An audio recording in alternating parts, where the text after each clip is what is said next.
Something like Alcatraz. There we go. We locked in.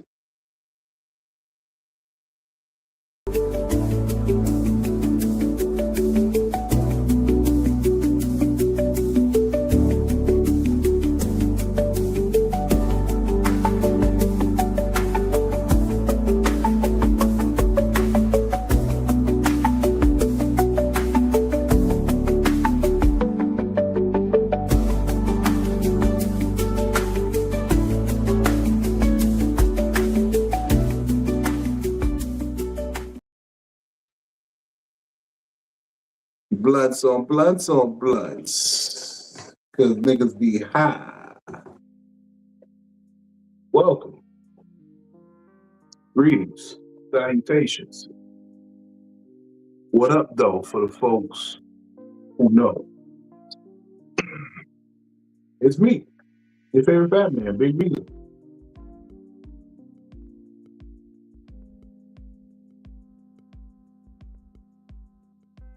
You know the routine. We gotta have a few bops from the beat. That shit get me going every day. Don't be mad if you catch me freestyling over this one day. Some hot bars.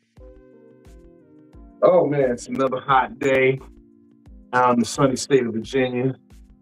Beach life. For those of y'all who don't know, this is the thing we call Psycho-Babble. And I am the captain of this boat, Big Vito. As y'all can see, I'm not alone. I got my partner with me, Polo. We live in the studio. We was cooking up something dope. What's happening? Don't let the R&B lighting fool you. Niggas are still killers.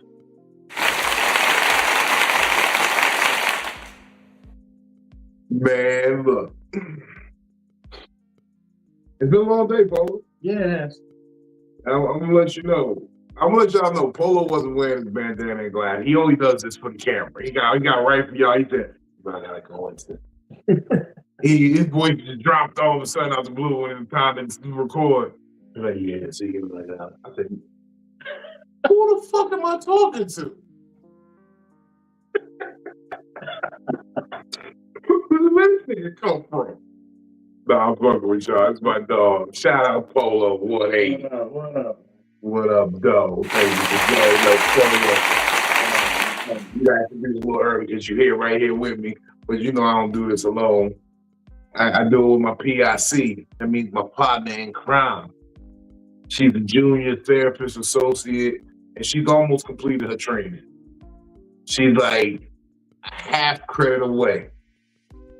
She gotta be able to administer my medication. She ain't administered no medication yet. So when she gets that down, then we in for it. But I want y'all to give it up for the lovely that. There we go.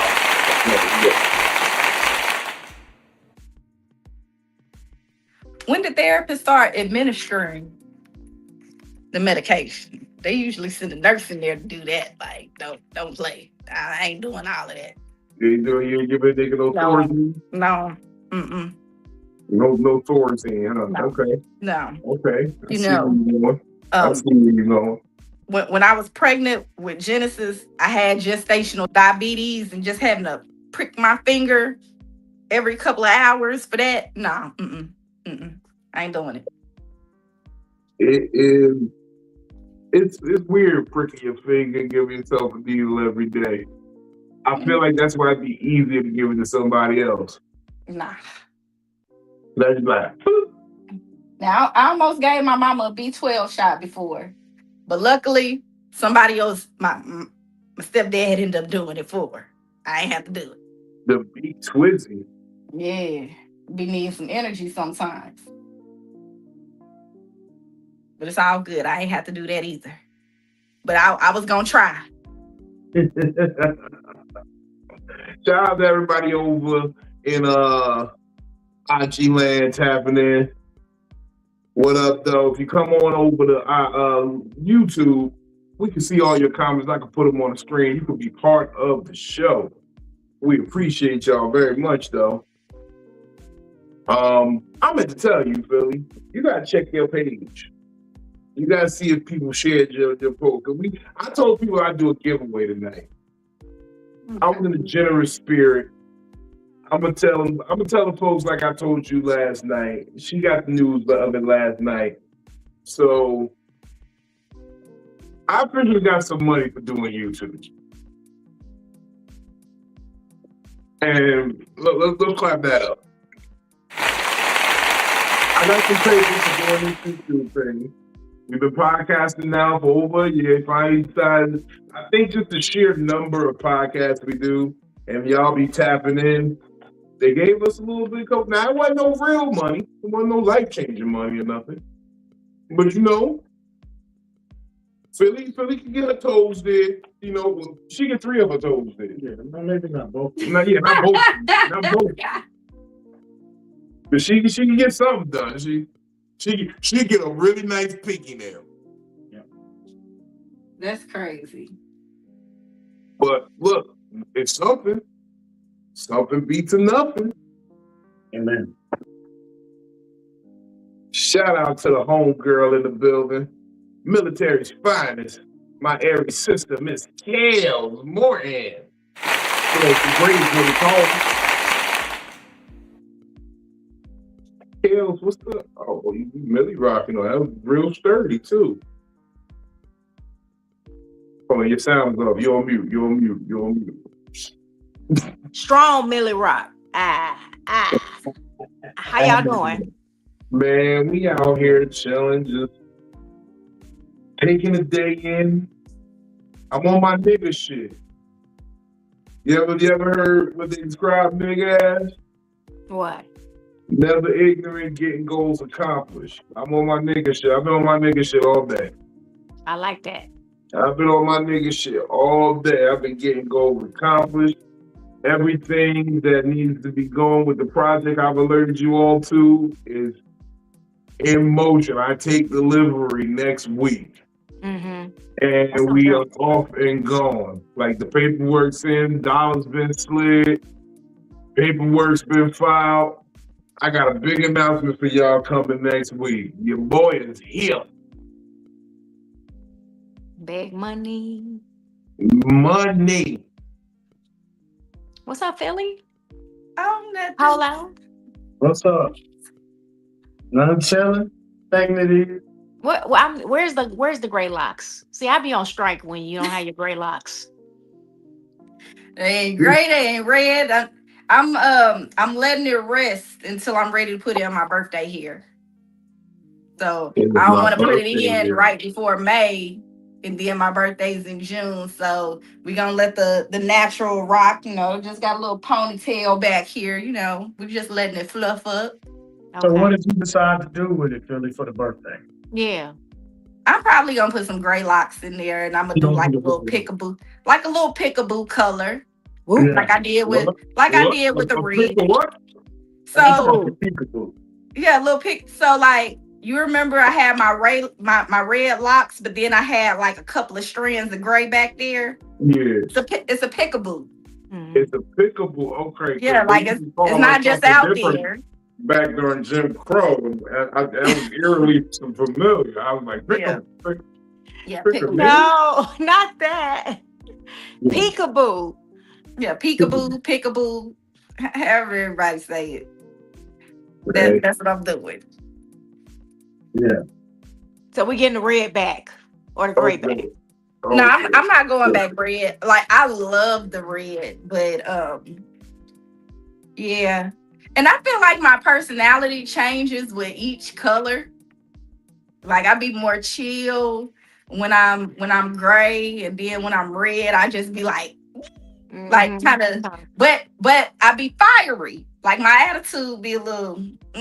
But then when I'm blind, I'm just like a little ditzy. I don't know. Like I feel like the color of the hair does do something to me. So we gonna chill. Mm-hmm. Well, I've just seen this next gentleman go through so many different hairstyles. It's fucking crazy.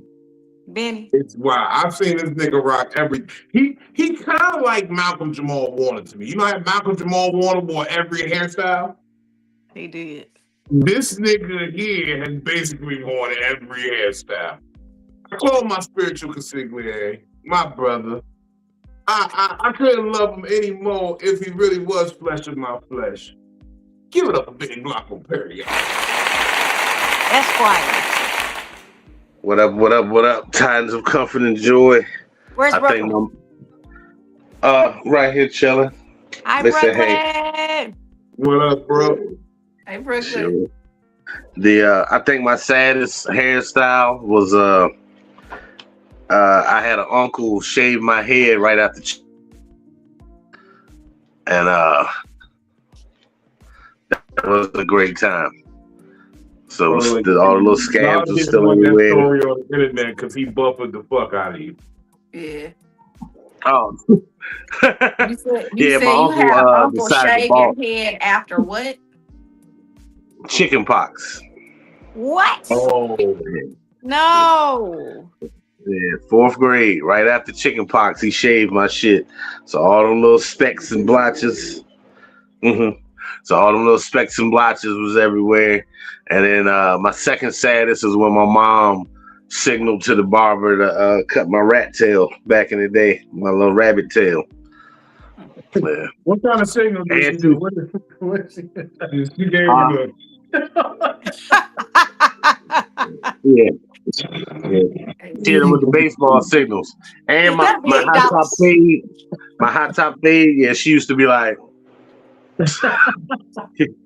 I'm thinking my shit ain't grown. She used to be like, good thing she had a level head, because if she would have did this, then you'd end up with a gummy. right. The D Brown, I just love money. They said, that'll be $8. Not I just blamed my crazy on color. I ain't crazy though.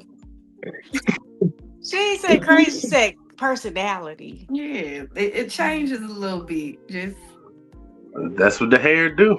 Mm-hmm. hey, the hair, like, you know, when you get a fresh haircut, like, you walk in the room like, yeah, I know my shit look good. But then if you get a fucked up haircut, you be like, man, I ain't even trying to see nobody for the next couple of days. Like, it's the same thing. No. That's that hat. When that hat come out. Yeah, just ball it out. If it's a bad cut, just cut it all off and then start over. Like I cut my own shit, so one of the first few cuts I did, I balled a little spot. I took some little brown makeup and tried to fill that shit on in. Cause I was going for the low one, the one Caesar.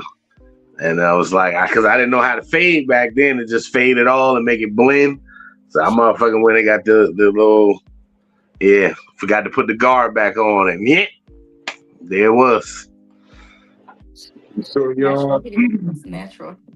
we got a guest in the building today. Yeah, I want to know who's named Granville. That's what I'm saying. This is my man. This is my man. Like real talk. So I gotta confess to the group real fast. I be having friends outside of y'all. I know people say y'all only people who like me, but other people fuck with me too. You know, and sometimes I be having people who fuck with me the long way, and they come check on me, they tap in, you know what I mean? And you know, I was like, yo, bro, we've been kicking it. We was talking, he came to see me when I was up in Jersey on the Born Day after everybody, left on Sunday. I seen him when I did the spot in Jersey at Wilson's. He came through, we had a few drinks and chopped it up. And I just be like, damn, I can't be forgetting my bro. I booked him to the city many times.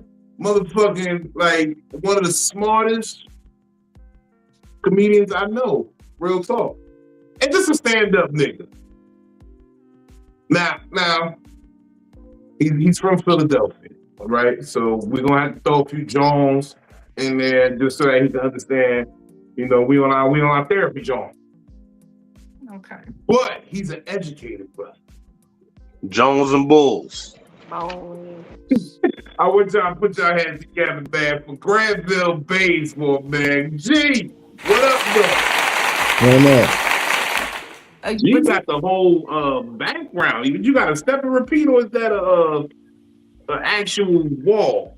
Or That's background? it's the background that they provided. I'm at the funeral home, so Oh, okay. Yeah, I meant to tell y'all that. G is a funeral director as well as a comedian. There's only two men in the industry who do this. So you know how to body niggas. Ain't nothing Sugar wrong with that. King and him. G might have just got himself on my, because I don't intend to have a funeral, right? I intend to have a comedy show. right, Now, I want to set it up like it's a funeral, right. but it's a straight comedy show. So if I'm going to do it like that, what I would do is the funeral director, of course, he would be the host because he knows how to run the procession and everything. Right. So boom, motherfucker, then we gonna have somebody do the eulogy. Now, I've had talks with Carlos Miller. He's thinking about headline because I've asked him to do the eulogy at my comedy show, at my final comedy show. Yeah. Now, I'm thinking what I'll do is I want to make I'm gonna pre-record a message from the grave. From beyond. From beyond. Okay, well, Tony Stark, gotcha. And yeah, I'm a pre-record a message from beyond, and it's gonna be on some 3 steps to your left, 12 paces forward. Now you gotta do exactly 3 electric slides, and the money will be buried. It's right there under your left foot. Go for it. Yeah, whatever you're trying to do, make it happen. Rent out the comedy club and everything. Yeah, no, that's gonna be easy. That's gonna be easy because there's gonna be a lot of niggas that's gonna come just to make sure I'm dead. I know that part already.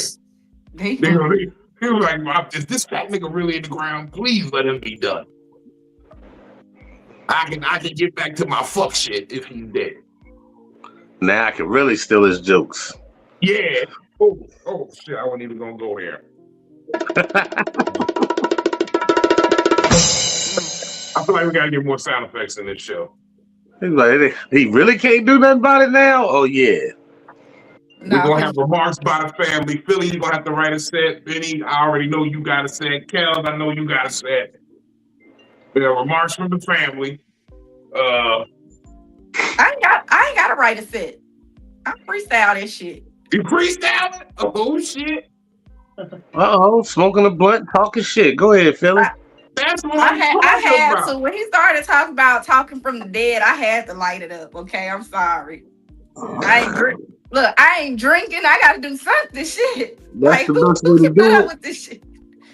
That's the best way to do it. This is the one thing I need you to do for me all, if you all motherfucking can. I need one of y'all to come up on stage, and you gotta figure this out how to do it safely. But I need one of y'all to burn a fedora on stage. Burn a fedora? I'm your girl. I'm your girl. I got a couple weapons. I got you. Burn a fedora on stage. Kale's gonna pull up, that little silver blanket they be using when motherfuckers get rescued and shit. Okay, so we're gonna have one of them 10 metal trash cans, okay? We're gonna get one of them silver trash cans. We don't need a big one. We just need something that's not gonna burn. Look, this is just a suggestion. I got you. Listen, I know about fire safety. I got you. No, I'm putting it out there. You don't gotta do it, but I'm just saying. While the fedora is burning in the 10 garbage can, if somebody could organize some hefty niggas to sing, "For the love of money, people will buy from their brother." If you could get somebody to do the OJ one time, I will rest in peace. I mean, you saying it in front of Benny like Benny don't do impressions. I got it. And there's opposed to letting off doves, everybody burning fedora. Everybody burning fedora. Don't let off 21 gun salute. I'm not opposed to a 21 gun salute. Everybody has to wear you have to wear or bring some type of socks. So ladies, you're safe if you wear your heels. You just need to put a pair of socks in your pocket, and then we'll just wave our socks around as the fedora burns. Socks with dress shoes like Mexicans. Mm-hmm. Quinceañera time. I'm mad we really planning your funeral right now. You got to. Because I've seen too many people go suddenly and with and it'd be a shit show, and you'd be sitting there like, I know they wouldn't want this. Write that shit down. I was mad at my mama jump. I was like, oh nah, this ain't even how this shit was supposed to go. I was sitting in the front, damn near couldn't cry. I was more pissed off. I wanted to get up and smack somebody. So yeah, definitely plan it out if you wanted to go a certain way. Right. I really don't want to feel. I really want to made Philly light a blunt. Like, just write it down. We supposed to be being funny. You done took her to smoking and shit. She's all sentimental. It's gonna be 420 friendly too. Whatever church it is. Look, we be having a sentimental moment every time on this show. Every episode, we touch something deep. Pause. What's that a pause? Because I don't want anybody touching nothing deep in me. That's a pause. Just as long as we're on camera eating oysters, looking into each other's eyes. That was crazy. Me and Kels was at a restaurant and we ran into two gentlemen. They may or may not have, they were pretty much homosexual. They was and they would sit, I mean, I gathered that they was homosexual because they was looking deep into each other's eyes, eating oysters, slurping all out. And that shit was just unsettling for me. That was very unsettling. They were just Vito couldn't even look at me. I was like, Karen, this nigga just, he slurped that shit loud as hell. What the fuck was that? Yo, we was at the end of the bar crying. Them niggas was looking at each other's eyes. They didn't break count like they was having a staring contest. And they was like, they had a gag on. That was gay as hell. Like, it's his depths of gay, and that was way in the stratosphere. Like, gag on.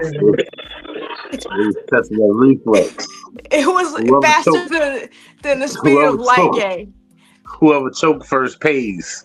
Yo, I didn't even eat my food in the restaurant. I said, I need mine to go. I'm not getting that in my mouth while these niggas was here slurping.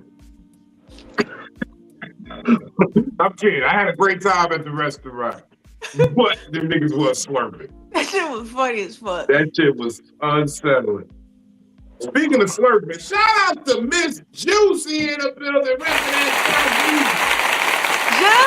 Not that she flirts anything per se, but what type of intro? I need to say. I have no idea. Not that she slurps her. It's wild today. Speaking of slurping. Like Slurpees? Slurpees, yeah. There it is. Like Slurpee. Slurpees, you know? I don't know. How you feeling, Juice? Same shit, different toilet paper. See, that could never go down in my house. We not gonna have no different toilet paper, okay? Right. One ply. And I use Cottonelle. I use and little Walmart wet wipes. Dude wipes. Dude, I don't like the dude wipes. That scent is unnatural on your body. Like my ass should not smell like cologne. I don't want it to be enticing to another man. That's crazy.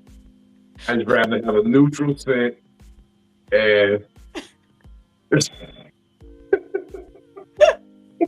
I don't know why I'm laughing so much today. This is crazy. This nigga crazy. Nigga might be a little crazy. Like, wow. I'm not gonna lie, y'all. I've been a little manic because How it other kinda person leads I into- don't know? It kind of leads into the The other next person topic. you don't know.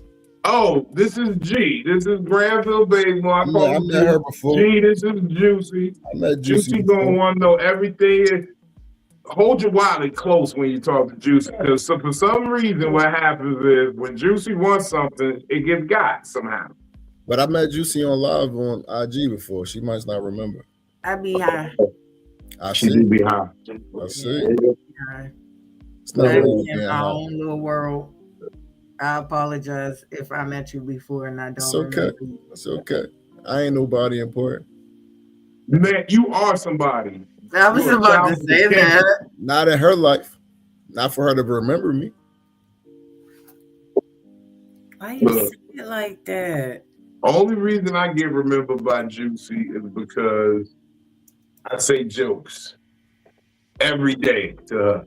I feel like if she seen me in the street, like if we didn't know each other outside of IG, Miss Juicy probably would be. Most women try to play me like a trick. Try to use you, huh? They do. Then they find out I got a little hustling game to me, and then the whole thing changes. I'm not like that. See, 90% of people always think that I'm like that, but I'm not even like that. So that's what be the surprising thing to men, because I'm absolute opposite from that. 9 times out of 10, if I seen you outside, I would have thought that you were a handsome man because I like big guys. So therefore, I would have been trying my best to try to take you out on a date. So you saying I need to be taxing these hoes back? I need to get back to taxing these hoes. Exactly. I don't never tell a man not to tax a female. It goes vice versa. It's not a one-sided thing to me. That's vice versa. I feel like the same way that a man puts into a female to get a female can do that for a man as well. It's nothing wrong with that. She said she was gonna try to take you out on a date. I do it all the time. Mm-hmm. That will let you know that I like you, because I don't go out with guys when they ask to go out on dates with me unless I want something to talk about on my IG, because I know it's going to go bad. So therefore, if I didn't select you, you're not it. That's just the type of female that I am. That kind of took me to my topic. Like all this shit, everything that's happening right here is taking me to the topic. Because, I've been experiencing that all day, and that's why I guess I was kind of, presumptuous in saying I feel like that's how you would have been. Because people have been giving me the high horse treatment. People have been talking to me as though they're on their high horse. And that shit is very, very unbecoming. Because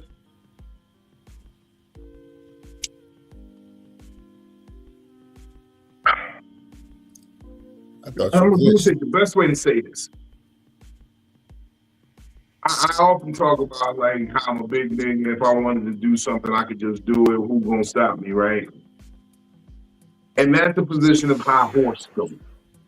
But I keep from doing that, and I try to remain humble because I know that if ever I was to flex and be a problem, most people would back shoot me. Like I know if I was ever a bully in the streets, somebody gonna wait till my back is turned and put one right in my back.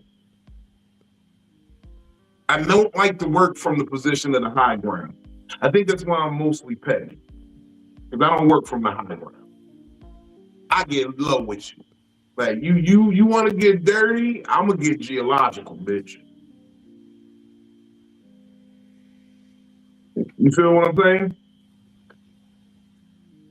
I feel like most people don't even understand that I could talk from the high horse position because most of the time I'm really right. I could rub your face in and say, I told you so, I don't do it. And when people try to big league me and play as though I don't know what I'm doing, I get very, very, very upset. People try to take the moral high ground on you, try to take the ethical, try to take the altruistic road on you, and everybody's out here living in sin. You judging me because I sin differently than you.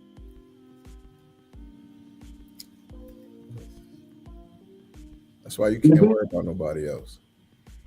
Exactly. I get that. But at the end of the day, to say that sometimes is somewhat lying to yourself because people's perception of us, people's how they view us in a hierarchy or social status, that means a lot because we're in a day and age where dummies will act on how they feel. Everyone's moving off of how they feel. No one's really moving logical nowadays. Most people are driven by impulse and desire and just it's fuck it. It's do it for the gram. It's so funny that you are talking about this. So I was just having a conversation with somebody and they don't understand that. Like, me personally, and I get that I'm wrong in this situation because I was moving off of feelings and emotion. But me as a Virgo, I'm logical 100% of the time. So my logical is like beating at my neck with this shit. So they're getting mad at me because of the simple fact I'm breaking down the logic to the situation and why I can't oblige or be obligated to fulfill their requirement because of the simple fact it would be historically wrong for me. Juicy, what you smoking? You sound like T.I. Please tell him I talk like this on a daily basis. I'm messing with you, man. I can comprehend it. I'm messing with you. I just fucking with you. Yeah, it's just, you know how like when you don't want to go all into detail, but you give enough just to know my friends catch on very fast. So if you didn't catch it, I apologize. No, I got you. I'm fucking with you. But I operate on a high level. To what you saying, Vino, he was just saying analytical with the verbiage that you were spewing out of your main mouth office is what he was saying. Right. That's all. He said the weed made me real philosophical. Right. And what the nigga say? Dubiously. Indubitably. But Vino, so what you were saying, you can't worry about what nobody think. And I hear what you're saying, like you're saying it's inevitable, but it's not. What you call it before he died. But you see, you mentioned what I'm saying. I have to worry about what they think because nowadays what you think becomes what you do. Like if you walking around thinking a nigga a chump, right? So you gonna talk to him like he a chump, like he's soft. You could think what you want though. No, I'm just saying, allow me to lay out this hypothetical, right? If you think a nigga a chump, right, you'll talk to him as though he's a chump. It don't matter what he gonna do. You know what I mean? Like you're more inclined to tell him to shut up than a nigga you respect because you think this nigga's a chump. But that's when you fuck around and find out. So you could think what you want. That's what I'm saying. I'm trying to get to the point where I don't gotta let nobody fuck around and find out. That's the part that makes me nervous. Like back in the day when I was hustling, I had nothing to lose, so I didn't give a fuck. All this shit, like everything I had from selling drugs and running the street, came from selling drugs and running the street. It was all fruit from a poisonous tree. So it didn't matter if I had it or lost it. Now you start building something that's really tangible, something that if they take it away, this is blood, sweat, and tears, so it'll really hurt now if they take it. Right. Or somebody fuck it up for you. But you don't let them take it. Your level of fuck around and find out gotta change. You don't gotta take it's the use of force, it's the use of force model. As a nigga who's taking shit from niggas who thought they shit was safe, is it worth it? I can't process that. I know how like your idea of safety and you can though. I know that's false. You processing it now. You can. You know how to think before you act. Oh, I do. I know. So what you mean? You can't process that. It's just you gotta decide what level of fuck around and find out you're gonna let the person see. We got people that push. Right. And then you ain't hear about the situation I had my birthday weekend. Yeah, I was about to say he got people that push to he got people that push to the point of having to get physical with them. So it's like, how can he keep the Hulk at bay? And then that's what I call it for myself, is like, stick with Bruce Banner. You don't want to see Hulk. But people make it harder and harder to keep the Hulk under wraps. You know, like he said with his birthday. A nigga from 2 years ago that had an issue 2 years ago and intervened and ruined the show and talked all this other shit, decided he wants to pop up when he in his city to perform. So he's here to do his new business, his new job, his new gift or, purpose in life. but this old acquaintance is still harboring negative energy and brings it to the forefront where it's like, hey, had he not had somebody with him, he would have probably had to put hands on this guy because the guy wouldn't have stopped. He would have kept poking the bear.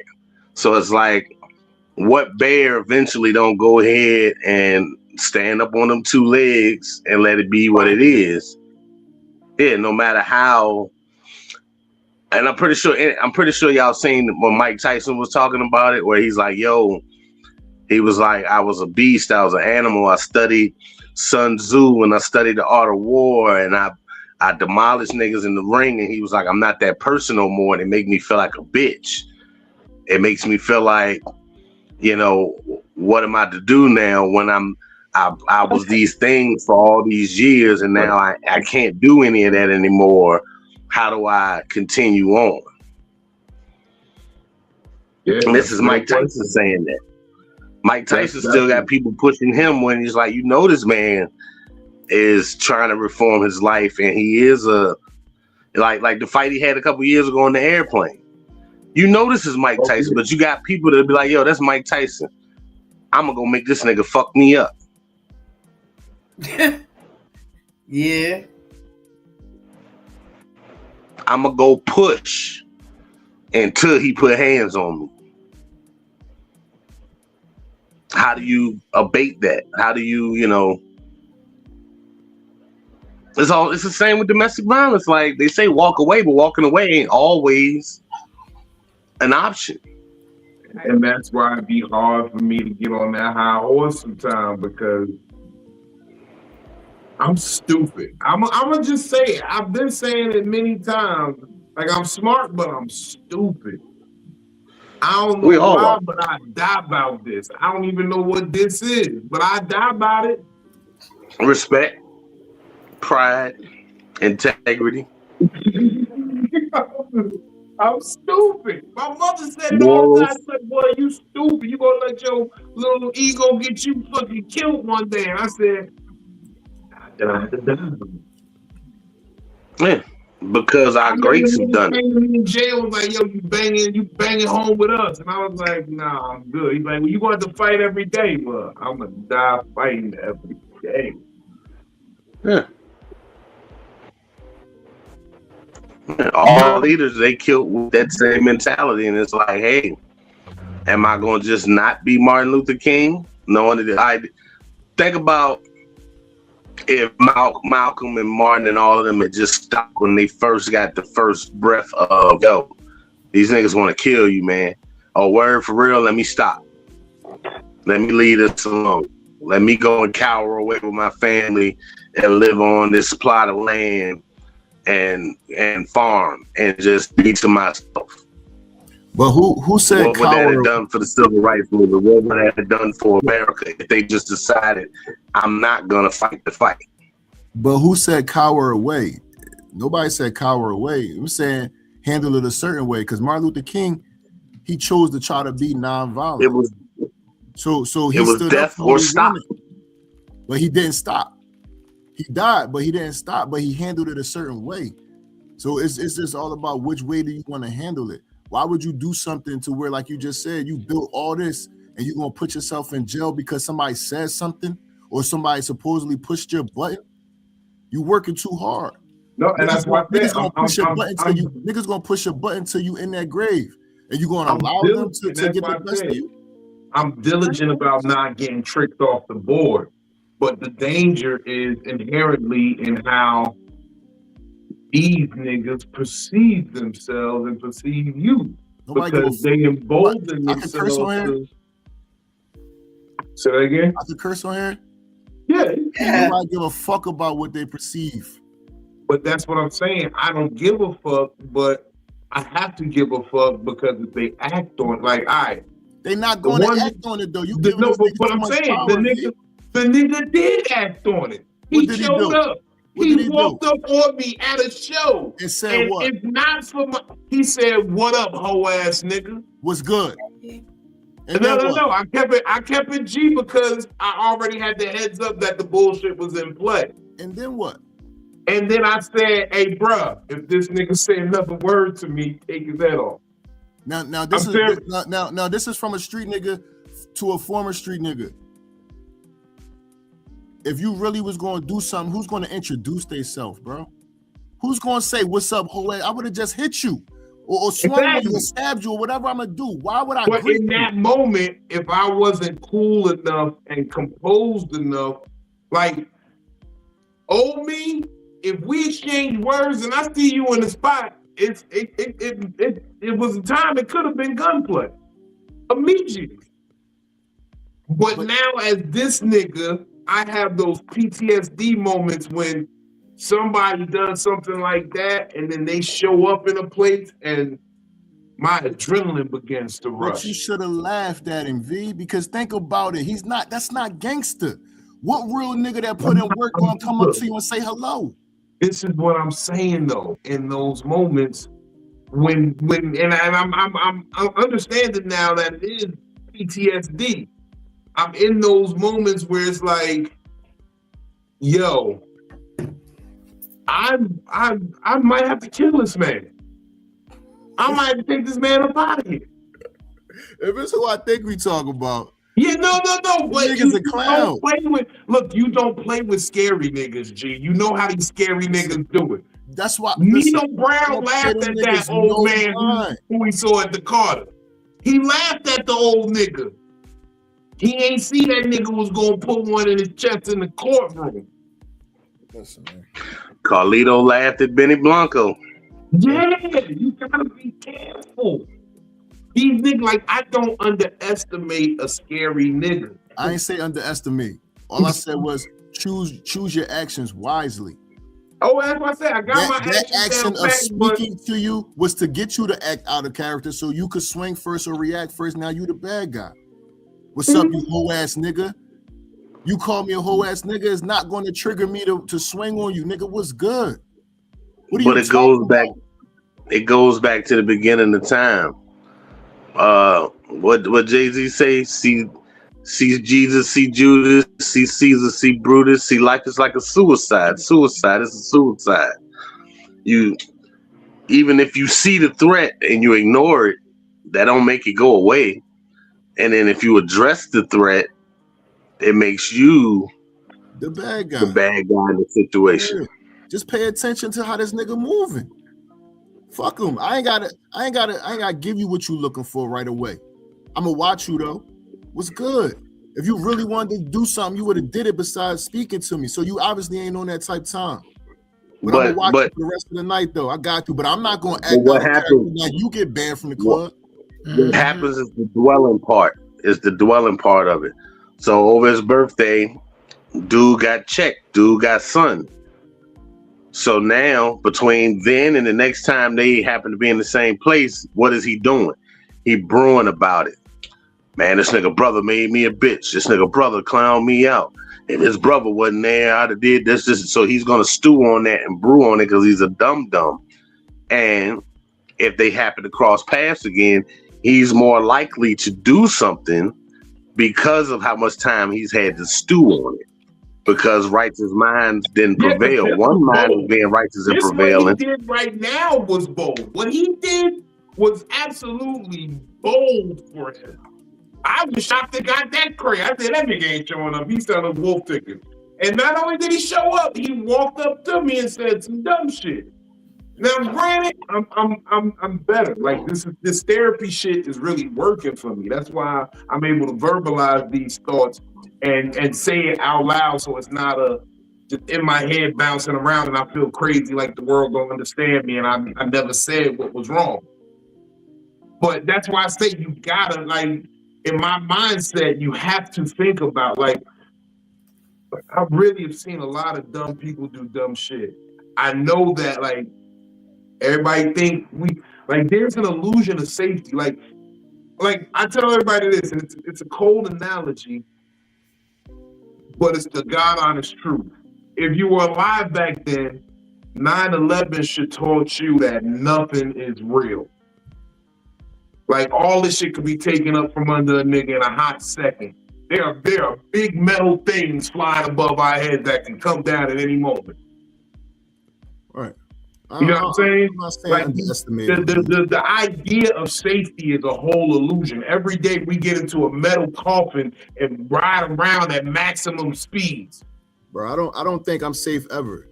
Yeah, I'm very hypervigilant. I suffer from PTSD.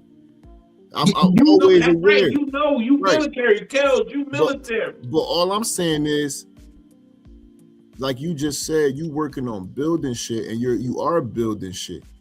I had the same problem before I started talking to a therapist. Nigga, these niggas they not deserving of all the credit that you be giving them. If the nigga really wanted to do something, it would have happened. So now, all right, his brother checked me out. Nigga, please, go ahead. I'ma see you again. And I'm just gonna watch you. Yeah, I'm not even trying to put that energy in that. I'm not putting too much energy in. I'm not putting all my energy into, he could have did and what could have, would have, should have. You got I'm just gonna say, look, I let God sort them out. God got a funny way of talking to my enemies. God got a funny way of tapping my enemies and just like, hey, he ain't talking to you real fast. So I'm gonna just leave it alone. I like him specifically, I'm gonna leave alone, but still is the notion and the idea of what I'm talking about. Because I still stand on that notion that we have to, like, even though we try to write it off all the time, it is impossible to not believe that you're not aware and somewhat influenced by what people, I don't want to say influence, I want to say just aware and making sure that you monitor or maintain a certain level of esteem in their eyes. I mean, I'm gonna have to disagree with you on that, man. I don't give a fuck what nobody think about me. I know that's niggas out true. Here. You want to know that's not true? We talking about? Because you would be crushed if some of our comedy vets that we really respect stopped looking at you with high esteem. I don't care. It would crush. It would be damning to your career. I'm gonna share a story with you. Hold on. We got a special guest pop in. We was out there in the city of Philly, brotherly love with the good brother, Superfly, no wings, good handling. What's up, Super? So I'm gonna share a story with you. One of our comedy folks, I feel like they don't think I'm gonna make it. And I've heard that this person felt this way before. I really don't give a fuck because I know I'm gonna make it. I don't care what you believe about me. I know what I believe about myself. And that's all that matters out here. You could think what you want. It will feel great for you to be my folks and support me and believe the same thing, but that's not reality. Everybody's not gonna feel the way you feel about yourself. Fuck them. Nigga, you know who you are, you know what you're capable of, you know what you're trying to do, so just do it. It's just that simple. I get that confidence and that bravado, but the real brass tacks of it is, I've said this to everybody here, this business, especially this business of comedy, is all rumor and reputation. So the rumor is you're good on stage. Reputation is you're going to tear it up if I put you in front of a crowd. I got something for you. Rumor is you hard to work with. Reputation is you be stealing jokes. I can't work with you. That's bullshit. Because it's niggas out here that got them same rumors that's out here prospering on their own. I'm saying, but I'm just saying it's still driven by rumor and reputation. Everything is still driven. Let it drive you, V. That's if you, V. Certain opportunities you create on your own. Why? Because other people wasn't giving you opportunities. That's why you start your own show. That's why you start mics. That's why you go travel and you go and hustle. You tap people DMs because other people not giving you the opportunities. You go and seize the moment. So who gives a fuck about a rumor? A rumor can't stop you if you really wanted to work, bro. What are you talking about? Fuck everybody else out here, nigga. This go do you. If you really funny, nigga, it's the inevitable. They're going to come to you. These motherfucking execs and these bookers don't give a fuck about what no rumor is if you selling tickets. They don't care. And How you gonna sell tickets to the tickets? following? How do So you so sell Vino, I have a tickets? question. I have a question for you then. Yeah. So just based off of how Granville was talking, was that him being on his high horse, or was that being confident in himself? He said he don't give a fuck about what nobody think, what nobody say. He gonna keep on going out here and doing him. Is that being on your high horse, or is that believing in your own ambition?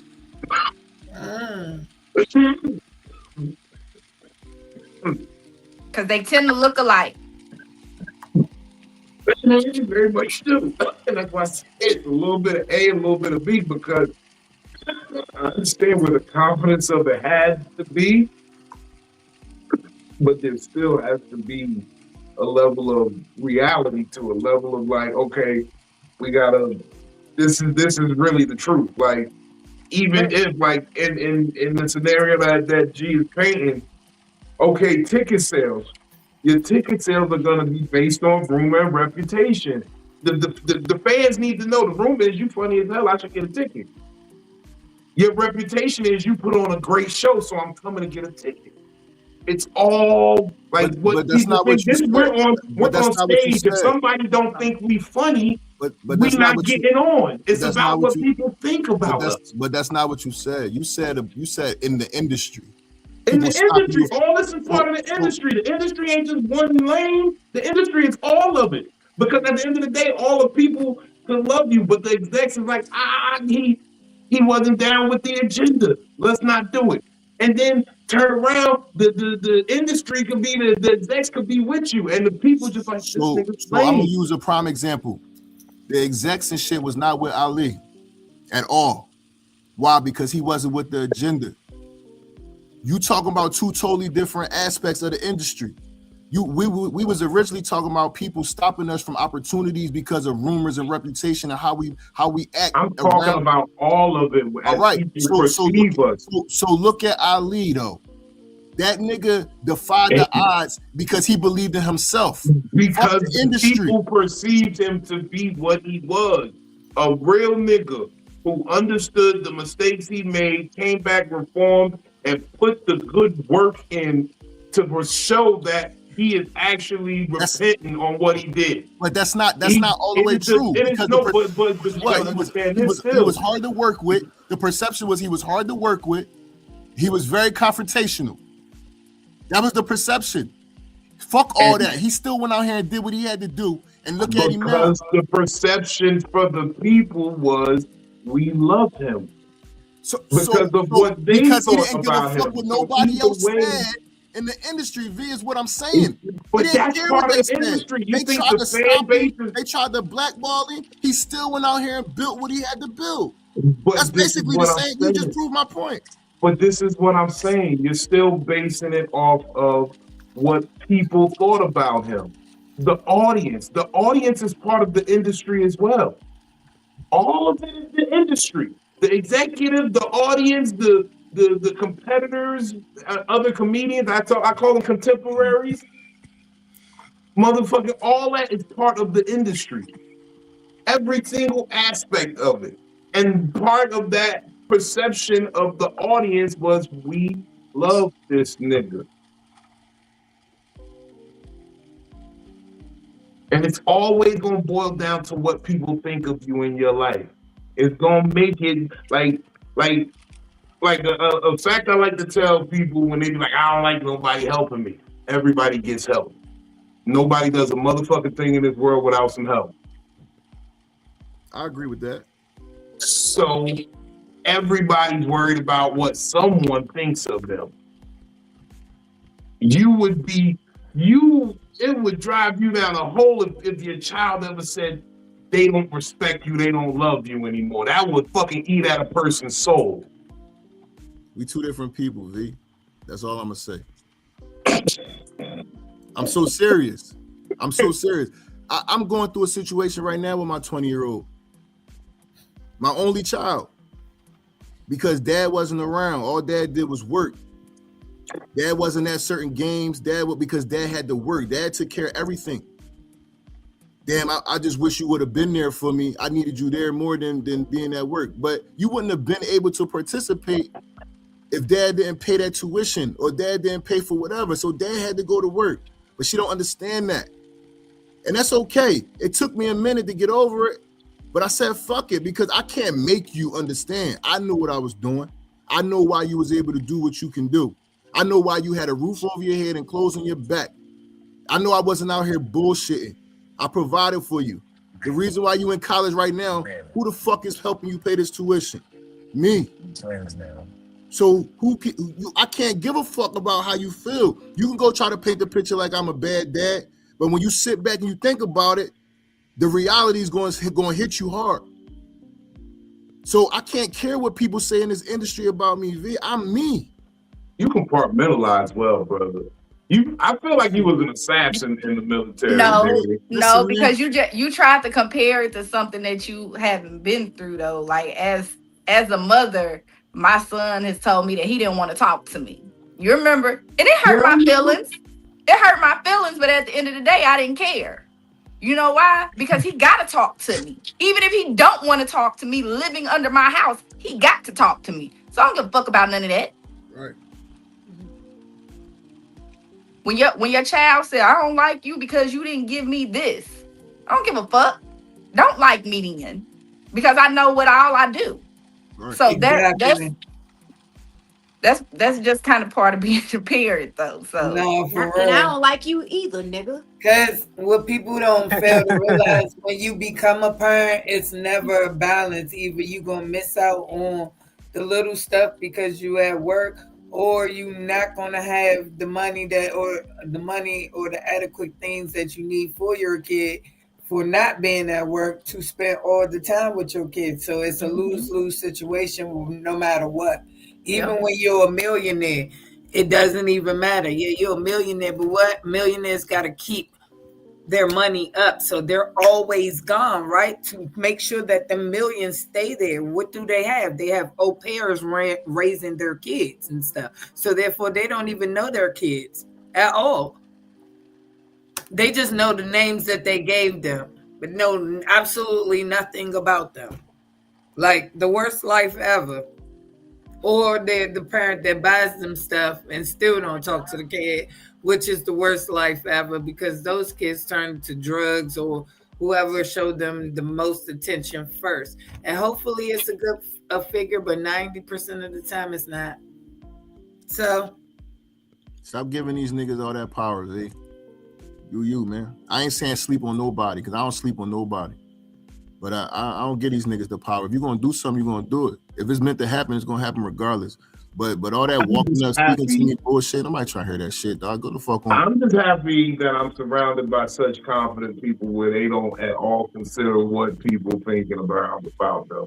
That shit is crazy to me. I don't know. Maybe it's just a hard idea for me to fathom, because I know at the base of every movement, you wonder how people think of you. Like, I know, like, we can say in an egotistical way and in a self-preservation way, we don't think about how people perceive us, but I know we all do. You don't want the police to perceive you as drunk because they're going to pull you over and fuck with you. I don't care. So I don't care. I just got pulled over. The thing about it is somebody else's perception of me doesn't make me what I am. Right. So Vino, you sat on here with me while a youth pastor called me a Jezebel. Called me a hoe. And I'm like, I am? But what hoe activity have you seen from me? Right. So why would I even get upset or mad or give that a ton of energy when I know that that's not the way that I move? First of all, that youth pastor had a sew-in and he sold me a 3-5.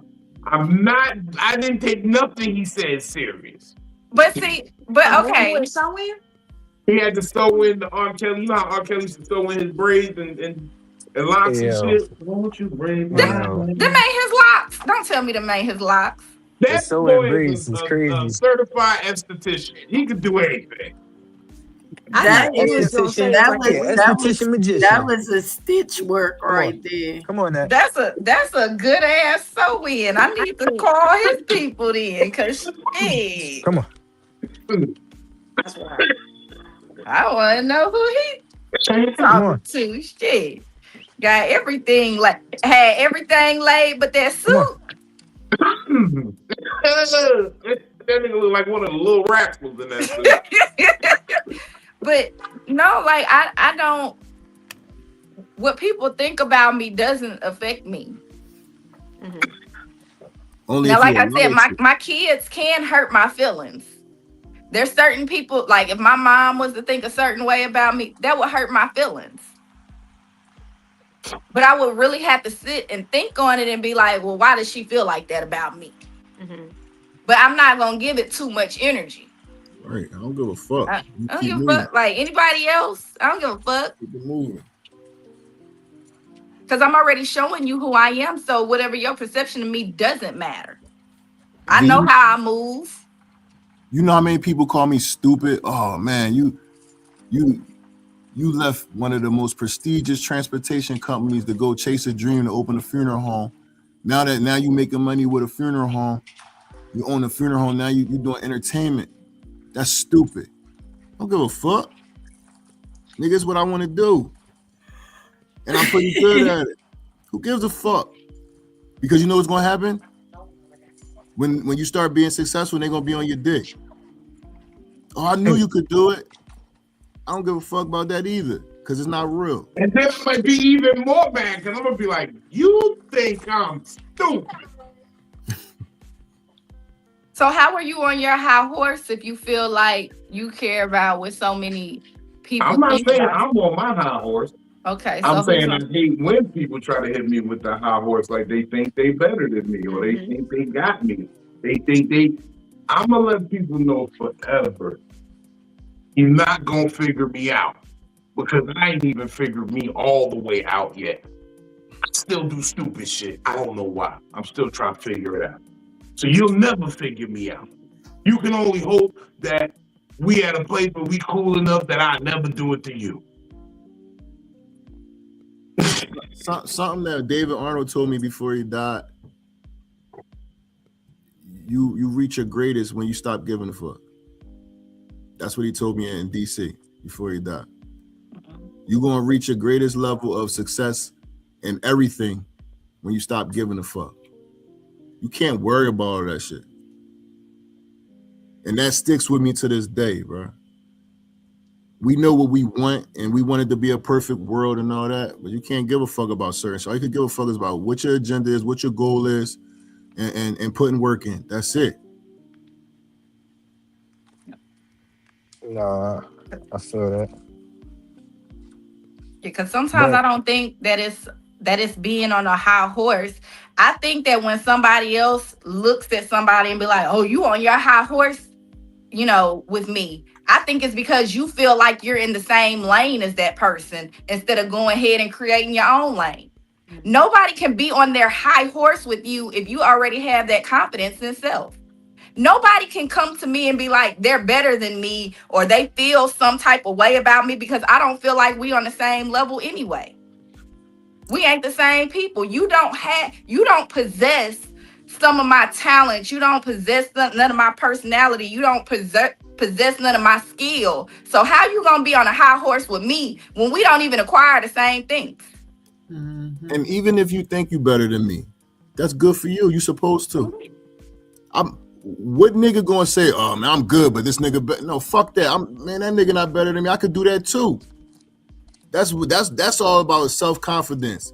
Ain't nothing nobody here doing that I feel like I can't do if I really put my mind to it. I've done proven it over and over again. I done did too much shit in my life. Everything I ever said I was gonna accomplish, I done did it. So you can't tell me what I can't do if I really want to do it. So you can't tell me you better than me in no kind of way. You can't. You supposed to think you better than somebody or you on that level or whatever. You supposed to. How can you get mad because a nigga feel like they better than you? So you supposed to, nigga, go ahead. V, if we on stage together, you say, yo, I'm about to make it hard for you. I'm about to murder. Go ahead, murder. Because I'm a murder too. And we just gonna let them decide. It's no hard feelings, nigga. You still my nigga. It's friendly competition. That's how life is. Who gives a fuck? True. No, I'm not even talking to that level. Like, you know what I'm saying, but it's hard to explain.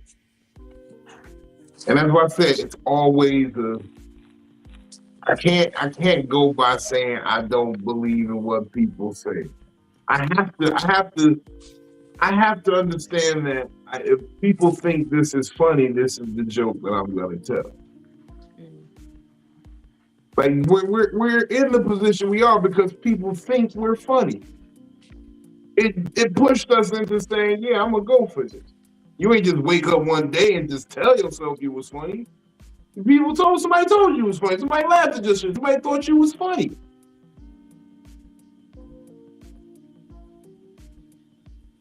Everything is like, that's what I'm saying. We get. I understand the confidence in what you're saying. I get every aspect of that. Yes, this is what drives us forward all day. But the reality of it is, we do have to maintain a certain perception. We have to work a certain way. There's a way people have to look at us. If somebody looked at one of y'all as a bad parent, another person could say, yeah, y'all bad, and call CPS, and now they all up in your business. We don't want that, so we make sure we let people know we take care of our children. Vino, where do you think the joke came from? It happened to me, nigga. CPS showed up at my door. Because my daughter was sexting, nigga. I gripped my daughter the fuck up. Like, who the fuck do you think you are? This is when she was 15. She sent a letter to the school. My dad abused me. I ain't beat her. I just gripped her up. CPS come knocking on the door. And nigga, it happened. He said, sir, we got a report. I said, come in. Have a seat. Let me tell you what happened. Yes, I gripped my daughter the fuck up. You want to know why I gripped my daughter the fuck up? Because my daughter was caught when I came home from work and bombing bodies. She was on FaceTime with her girlfriend, and two niggas. I took the phone, went through the phone, the DM. She wasn't even supposed to have Instagram at the age of 15. I told her she'd get it when she's 16. I found the app. You know, you can hide the apps. I went through it, went through the DMs. Niggas, naked pictures sent to this nigga. You out here sexting, sending yourself nude? The fuck is wrong with you? So yes, I gripped my daughter up, nigga. Yeah, because she could get put on the registry as a sex offender. So yeah, both of them for him receiving it and her. Yeah, and you could get expelled from school. Not just that, I taught you better than that. You have respect for yourself. So when the man heard the whole story, he said, "You know what? I'm a father. I'm not going to report this." I didn't give a fuck. I could have went to jail for gripping my daughter. She had no marks on her, but you know how it is these days. You put your hands on your kid, you go to jail. Well, I don't give a fuck. Yes, I did grip my daughter the fuck up. I don't care, bro. I don't care. The perception was what? I'm abusive dad? Nigga, you would do the same thing. You catch a 15-year-old sexting. What you mean? When you know how you raised her and everything you done poured into it. I don't give a fuck what you think about me. Exactly. I don't care. You either gonna think I'm funny or you're not gonna think I'm funny, but I'm not gonna stop doing what I'm doing and what I think is funny. I'm not gonna stop it if I think it's funny. I don't care. When you reach that level of consciousness, this shit becomes so much easier in this world because you're not worried about what niggas think. I know what I'm doing. I know how I live my life. I know the type of person I am. I ain't out here hurting nobody. I ain't out here doing nobody dirty. That's why I could sleep. I could sleep comfortably. I could walk the streets and not worry about a nigga fucking with me. I don't fuck with nobody's money. Don't fuck with mine. And if you fuck with mine now, I just gotta decide how I'm gonna deal with you. How am I gonna handle the situation? I can't handle it the way I want to handle everything back in the day. I can't fuck everybody up. I can't shoot everybody. I got shit to live for. So I'm either gonna let this shit slide, I'm gonna let you do this, keep talking, and I'm gonna keep on moving. I'm gonna kill you with success. I ain't got time for this shit, bro. You gotta really take me there and affect something that's real personal to me for me to put hands on you now, or for me to want to put feet on you, or to want to shoot you. I carry, you know, I carry weapons all. I carry 3 guns in my city. You know that. Here, this one for you. You know that. You've experienced that. I cannot. Hold on. First of all, we ain't done this in a minute, but the views and opinions brought to you on Psycho do not reflect that of any of our affiliates, any subsidiaries, sponsors, any real niggas in the street, crack spots I may or may not have been in. But y'all had any trash spots in the A? He didn't even talk about the trash spots in the A. We don't know nothing about the Wild Hunters in the Chicago. We don't know nothing about the no-fly zone in the D. What up, though? We don't know nothing. Wild Hunters is wow. We are just telling jokes here, folks. We are just working out some shit in our hearts. Thank you for that moment. Hello. I just say all that to say, nigga, it take a lot to get me there to use it. I got it there just in case. I just need to be fair playing ground. But if I think before I use it, nigga, my shit all legal. I don't give a fuck. I'm legal. You gotta take me there to use that shit, bro. Oh my God. I don't know, Vino. Like that situation, like him saying it the way that he did. It's kind of like, yeah, he did walk up and introduce himself. It's like the fly that's in the room, you can hear it buzzing around, but when it get real close to your ear, it sound like he talked to you, said, "Fuck you gonna do about it? Can't catch me, bitch." Right. Like that. If that nigga was really about it, he wouldn't have spoke to you. He would have smacked. Bro. If I'm going to smack fire out you, why would I say hello? I'm gonna smack fire out you soon as I see you. I don't give a fuck who around you. You giving that nigga way more credit than he deserve. Yeah. That nigga was trying to provoke giving him no credit whatsoever. I played that situation like a G. I ain't even sweating that nigga, but I'm just saying it's the audacious moves like that. What if the next nigga is really bad and ain't coming swinging? Okay. Well, listen. Now my situation. Now I got to do something drastic. If it's another situation and I'm there like the last time, just like the last time, he would have got jumped real bad. Yeah, it's the same situation. It's the same situation. So, right. Yeah, we still talking about the same one. No, but I'm saying if the next time he said so much he about said that was just an example. If it happens another time. I was responding to Vino saying if it happens another time, and if I'm there the next time, he gonna get jumped just like the last nigga was gonna get jumped real bad. Y'all forget it's coward ass child touching Betos that motherfucking will run up on you and hit you with a pool stick and run. You dig what I'm saying? So like this ain't like I gotta watch what people think. These niggas be bold, they be trying shit. So it's like you got to stay on your P's and Q's. And you got to always be in a state of what is this nigga think. And I don't know, maybe go back to the old pimping thing, because I had to know what my hoes was thinking back then. I had to know. I had to be aware. I agree with you being aware. You always supposed to be aware of your surroundings. You always supposed to know who's in the room with you, what could possibly happen. You should. Who watching your shit? But other than that, I don't give a fuck. Because if it's gonna happen, it's gonna happen. And the thing about that is you don't never know what nobody is thinking. Exactly. So at the end of the day, it's not about what the person is thinking, it's how they moving. Like I said, and you know, I've told you this before. Like I don't like to get drunk. I don't like to get drunk around people.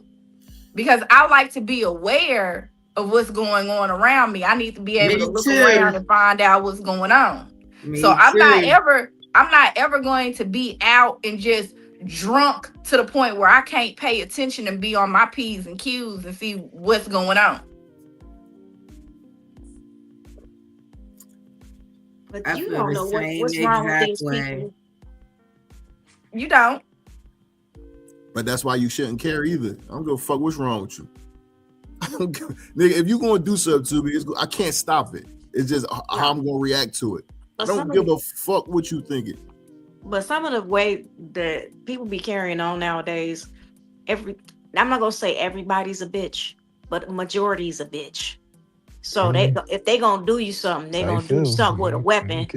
Nobody put hands no more. Right, bro? So you gotta care about something, bro. You gotta care about somebody's opinion.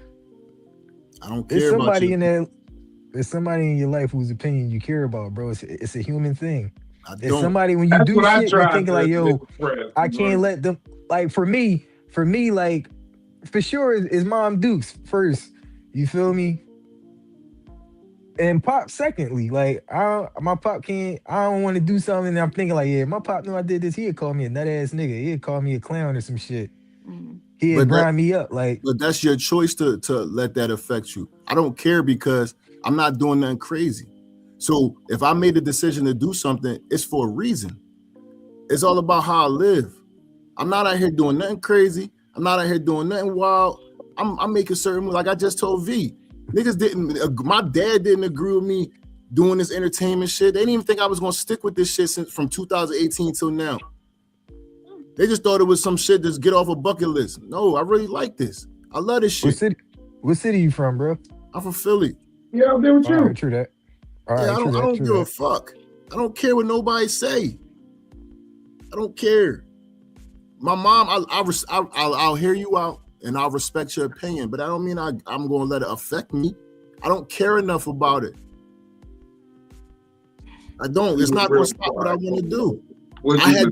I had to get to that point.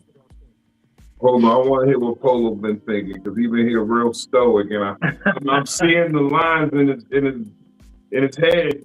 He's like, I see words and thoughts forming, and he always got something prolific to say. My nigga Polo got a bandana print kufi on.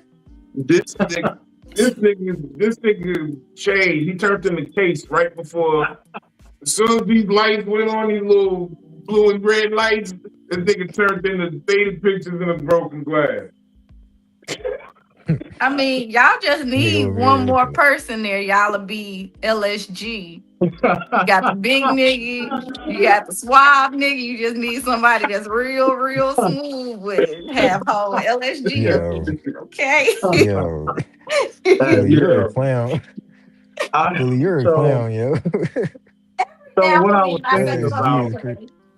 I was thinking about was like, I feel both sides of the conversation, but I really do agree with the panel, with especially Granville, with man, you can't give a fuck, but words ain't gonna do it. It's action, and so to get to that point of not giving a fuck what somebody thinks, you got to keep going. You got to keep going, no matter who it is. Well, no matter if it's your mom, if it's your kids. It does not for your people at work. We care about what our coworkers think, what our bosses think. We do care about our perception in certain situations. I agree with Vino. You can't just, I don't give a fuck everywhere. You know what I mean? You gotta have some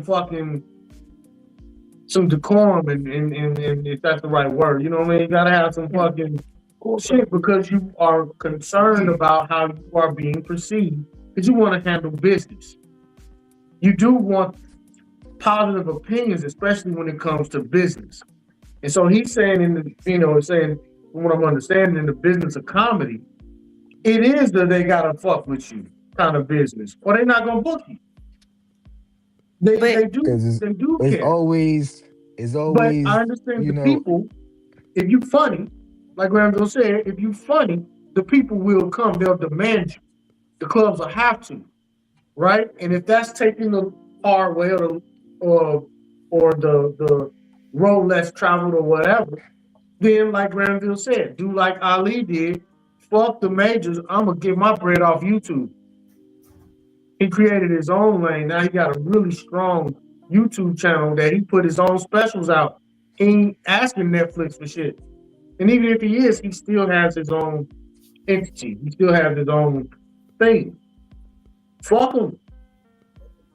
Keep doing what you're doing. But also be aware. Be safe. Yeah. Be smart, but don't give in to the bullshit. You did the right thing because you had to perform. This jealous motherfucker ain't performing. What did he perform? Fuck no. He didn't perform. Yeah, before we ever even got there. Oh, so he wanna fuck your setup before you get up there. He a jealous motherfucker. And there's gonna be jealous motherfuckers. Go around with it. And I can almost guarantee that the nigga's set was trash, and that's why he was still carrying that energy. Because if you just did a He was good trying to set, fuck you up. Yeah, he was. if you did a good set, like you on different energy, like if anything, I'm cracking jokes on you, like you know what I'm saying? You're not a boxer, nigga. You a comedian. Right. Like you should be in your element if you had a good show. Like the reason why I was late tonight is because I had a performance on a online radio show that I had to go pull up on. So like I just finished that, but like I'm in good spirits. Like I had a couple little hiccups in that shit, but I'm in good spirits. Like I had a wild day, but because of that set, I'm cool right now. You feel me? Right. So it's like he probably did a bullshit job. And then he tried to make sure it was two of y'all doing a bullshit job that night. But unfortunately, I was there and I can vouch that my dog was funny the whole set. And they had the Philly aunties laughing. That's a tough task. And them old hoes was laughing. Yeah. There was some old hoes in there. It wasn't just nobody. It was a couple old women, some queens, but it was definitely a couple. It was definitely a couple old hoes in there. I said, oh yeah, that's an old hoe right there. I know one. I had a neighbor that was an old hoe. They seemed just the same. All the 27 pieces was in the house. The old hoes, they have a moo on at 3 p.m. No, they don't wear 27 pieces no more, Kels. That's the old ones. They wear the bust downs just like the young biddies. Do they? Yeah. Yes, They not walking around with pixie cuts no more. You ain't seen Patti LaBelle? We met a she do be having. Yeah, we met a vampire bitch that night. She said she was 71. Patti LaBelle is 86 years old. She be getting her hair done. Is 45. She be getting her hair done. Gee, I met a okay. No wrinkles, no nothing, flawless. She looks every bit of 45, 40 years old. Patty do look young. She look young as hell. Gee, I met a 71-year-old you'll bust down right now. But she gonna steal your life for us. That's how she stay young looking.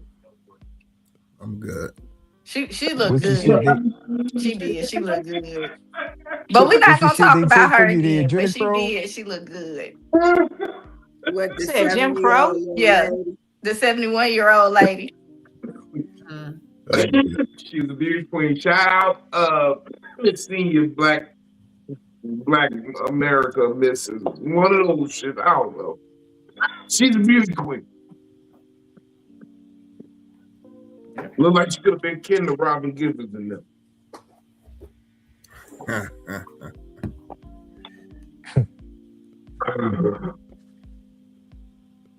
I still don't believe y'all niggas don't care about what nobody think about y'all. That shit's hard to believe. Like nobody, I don't care about what everybody. Nobody thinking. Listen, I don't care about what everybody cares about me. The thing is, it's not that I don't care, but all I hear is the positive stuff. Mm-hmm. That's the only thing that's what pushes me. Any of that negative shit that people be saying, and I know, especially when I know it ain't true, I don't give a fuck about that. Mm-hmm. Okay, y'all cheating now, because that's part of it too. If it's something positive, you want people to think good about you. You don't want nobody to think no bullshit about you.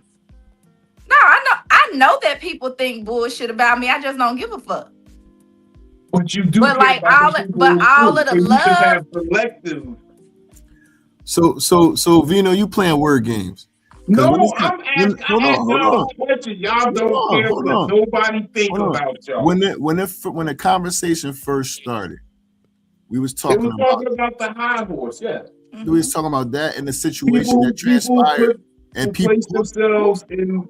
The initial conversation was about people who place themselves and try to view themselves as though they're better than you, and that kind of irks my spirit. Right. And then we was talking about shit. I was like, yeah, you got to watch people all around because you got to kind of think about how these niggas are thinking. And the example of what happened out there, motherfucking was thrown out there. So that's like, I gotta be mindful of niggas like this who thinking they could just walk up on me and say anything and do anything. I gotta be mindful of these niggas. I gotta be like, you kind of gotta be in these niggas' heads and thinking about what they do.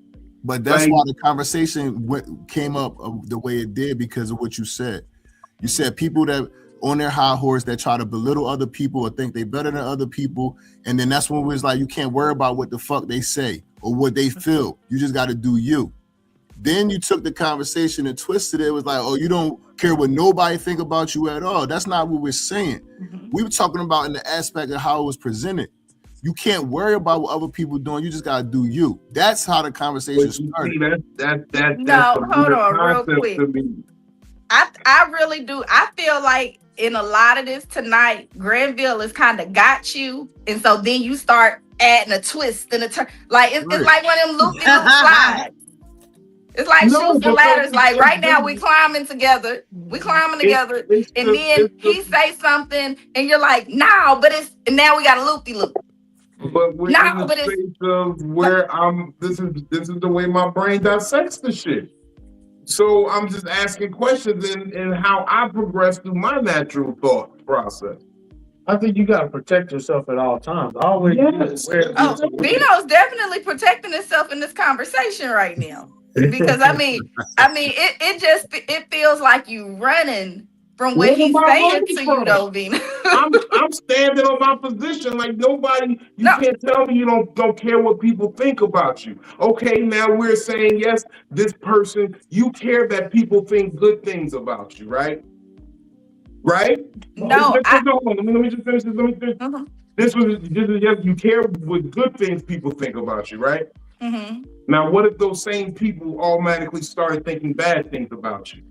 I'm not gonna know because I'm not gonna care. Would you just wipe it away? Okay, it's done with. They used to think good about me, but now it's gone. Okay, whatever. It will hurt. That's almost every past relationship, bro. Right. We didn't say it wouldn't hurt. We said we're not going to let it affect us, though. We're not going to let it affect us, and we're not going to be like, oh. How could it not affect you if it hurt? Don't let it stop. Hurt. It affected you. It affected you, but don't let it stop. It hurt. Like, why is it so hard to say it hurt? It did affect you. Like, that's the first thing I said. And this goes back to the full circle of we're always on the high horse. Why can't we just come down off that horse for a second and say, yes, it hurt for a second? Like, remember sometimes, I forget what we was talking about that one time, Phil, he was like, that shit hurt my feelings.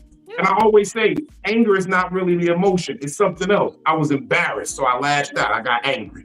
I felt disrespected. And it made, you know what I mean? It's always a root emotion for something. And why can't we come down off that high horse and say, it hurt. It did affect me. Damn, if somebody thought good about me and then now they don't think good about me, that hurt. So and that's what I was saying, like it's certain people. You gonna let it stop you from moving forward because it hurt your feelings? I'm not saying stop from moving forward. Who stopped? I'm still in motion, baby. I'm gonna go. I got projects coming out that's gonna shock the fucking world. I'm just saying, why can't we just take a moment to say that hurt? I did. It affected me. I know I gotta put on this face for the world and act like I'm tough and above it all and I'm on this horse. But see, let me step down off it for a second and just say, yo, that one hurt. But even what you're saying, you said somebody that once thought highly about you. So somebody that you have some type of connection with, right? That's the main thing that I point out. If it's my kids, if it's my family, if it's my friends, if it's somebody that I'm connected to and they think negatively about me, it's going to hurt my feelings. But I'm going to get over it because I'm going to know what my intentions were. I'm going to know what I've done. I'm going to know how I've moved. And it's not going to affect me that much. It's going to hurt my feelings, okay? It's like when you scratch and all you need to do is put some lotion on there, you know. Why do we not even put the caveat on it? It didn't hurt me that much. No, it hurt. It hurt. Let's come Because down off the high horse and like I it's get one we're above it thing. all. We're above the pain. We're above the hurt. We're above No, being nobody. tied No, down and I'm not stuck saying I'm because of the above the emotion. pain or above the hurt. I have said it's going to hurt, but okay, if I was a person that was moving around foul and I was moving around fucked up and I did something and most of the time people only feel bad because they get caught in a lie or they get caught in a situation. So why am I going to feel bad about somebody falsely accusing me of something that I didn't do? No, if I moved with good intentions and somebody's feelings about me changed, even though I was moving in good intentions, I can understand where that person was coming from, but I'm going to be hurt that their feelings got hurt or that they felt some type of way. But at the end of the day, I didn't move in a foul way. I'm not ashamed, embarrassed, or fucked up about nothing. Right. So what I need to be caught up in anything for? Yeah. I'm saying you gotta be caught up in. I just said we're affected by these things. And that's what I've said this whole entire time is yes, But it's going to hurt, but a stranger can't hurt my feelings. What nobody think about me. So what? A stranger can't hurt my feelings though, Vino. A stranger, yes. That's different. It's totally different. We go live all the time, right? And one day I'll go live and these people will be like, oh, we love you. You're so sweet, Philly. Oh, you're funny. Oh, you're this, you're that. And then they might see me another week and they don't really like my attitude. And they be like, oh, you a fucked up person. I didn't know that you was like this. I don't like this about you. And I was still the same person that I was the week before when they loved me so much. Exactly. I think it all goes down to what you enable and what you don't enable for a person to determine how they gonna feel. But a person gonna feel how they want to feel. I honestly don't give a fuck about anyone's feelings. Right. Be honest. You entitled to feel. Nice, Kels. Kels had to bounce, y'all. She got real work to do. Good night. She won't talk Donald Trump about the dumb shit. So shout out to her. No, like I'm not ever. My brother back in the building. Big Bucko Berry. Big Bucko Berry back in the building. All right, guys, I've been listening in. I've been digesting everything that's been said, and I want to say Kendrick Lamar has a point that the damn album was about loyalty, integrity. Duckworth. I just had to say that part. But I get what Vino's saying. What Vino is saying is entertainment wise, how do you handle the being forthright and saying, yeah, I was hurt by that. Because nobody wants to show weakness. Because saying I'm hurt is technically showing a sign of weakness, which opens the door for more high horse motherfuckers and more. I already didn't like you. Now I got another iron to throw in the fire to stab you with. But they might use it for material. John Q. Public or family or loved one, when it is they don't like you type thing, what I always end up doing is this. Okay, this person didn't like me or this person feels a certain type of way about me. One, is it something I did that made them feel this way? Two, is it something I can do right now in this moment to fix how they feel? Three, is it something I'm already working on to fix how they feel about me? And if the answer to any of those is no, then I automatically switch it to I don't give a fuck. That's just their opinion of me. And opinions are like assholes. Everybody got one. So it's not after a while, yeah, you have to ingest it. I think what's happening with Vino is he won't let it roll off his back as quickly because the lifestyle he led before, even slightly letting it roll off your back is making you an open target. And some people are portraying that they still operate the old way that he knows, even though they really live a lifestyle of the new life he's in, where we're public figures and we can't just be out here wilding out.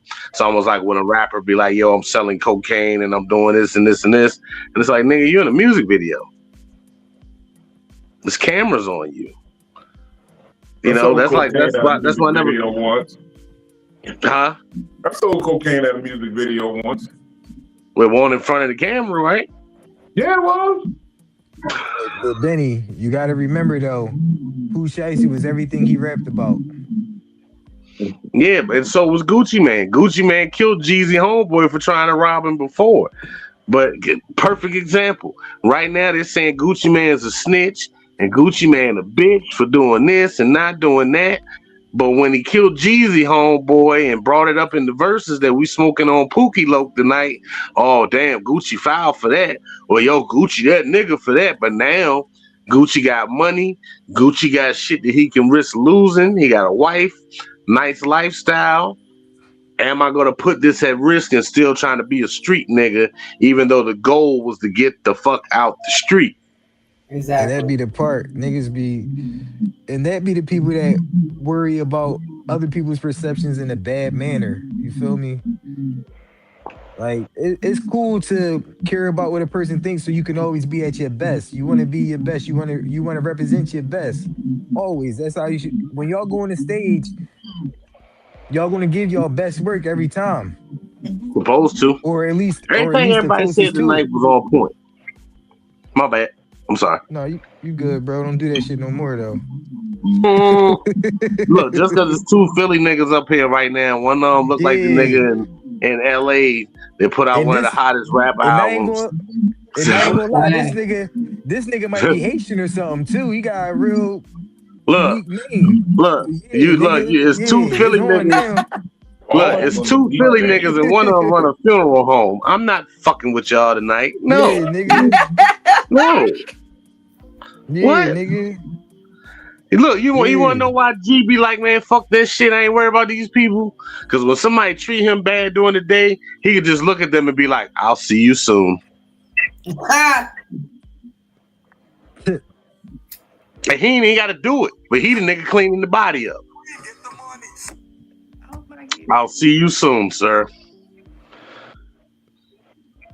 I got a fresh box of formaldehyde just for you.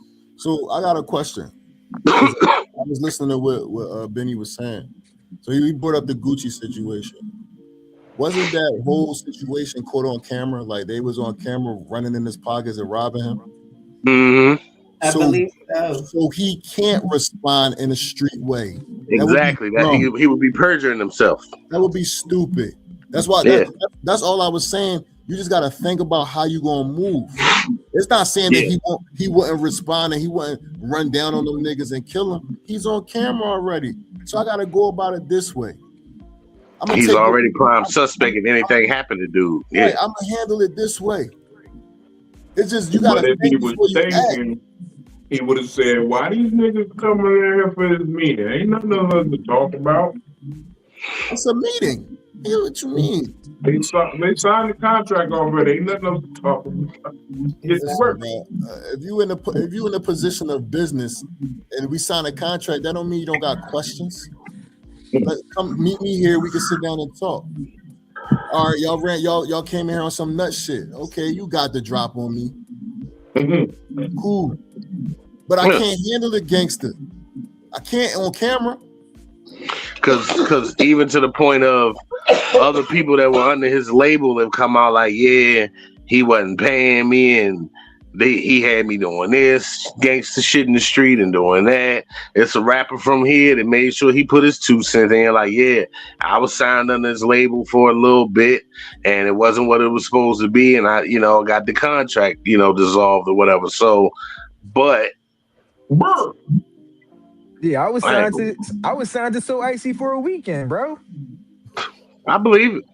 Not for a weekend. Niggas tried to get me to rob the senior home. I'm like, no, bro, that shit just don't feel right, bro. Rob a senior home is insane. That's diabolical. That's what the valuables Very at. diabolical. But it's the unteenth power of diabolicalness. You either gonna die the hero or live long enough to become the villain.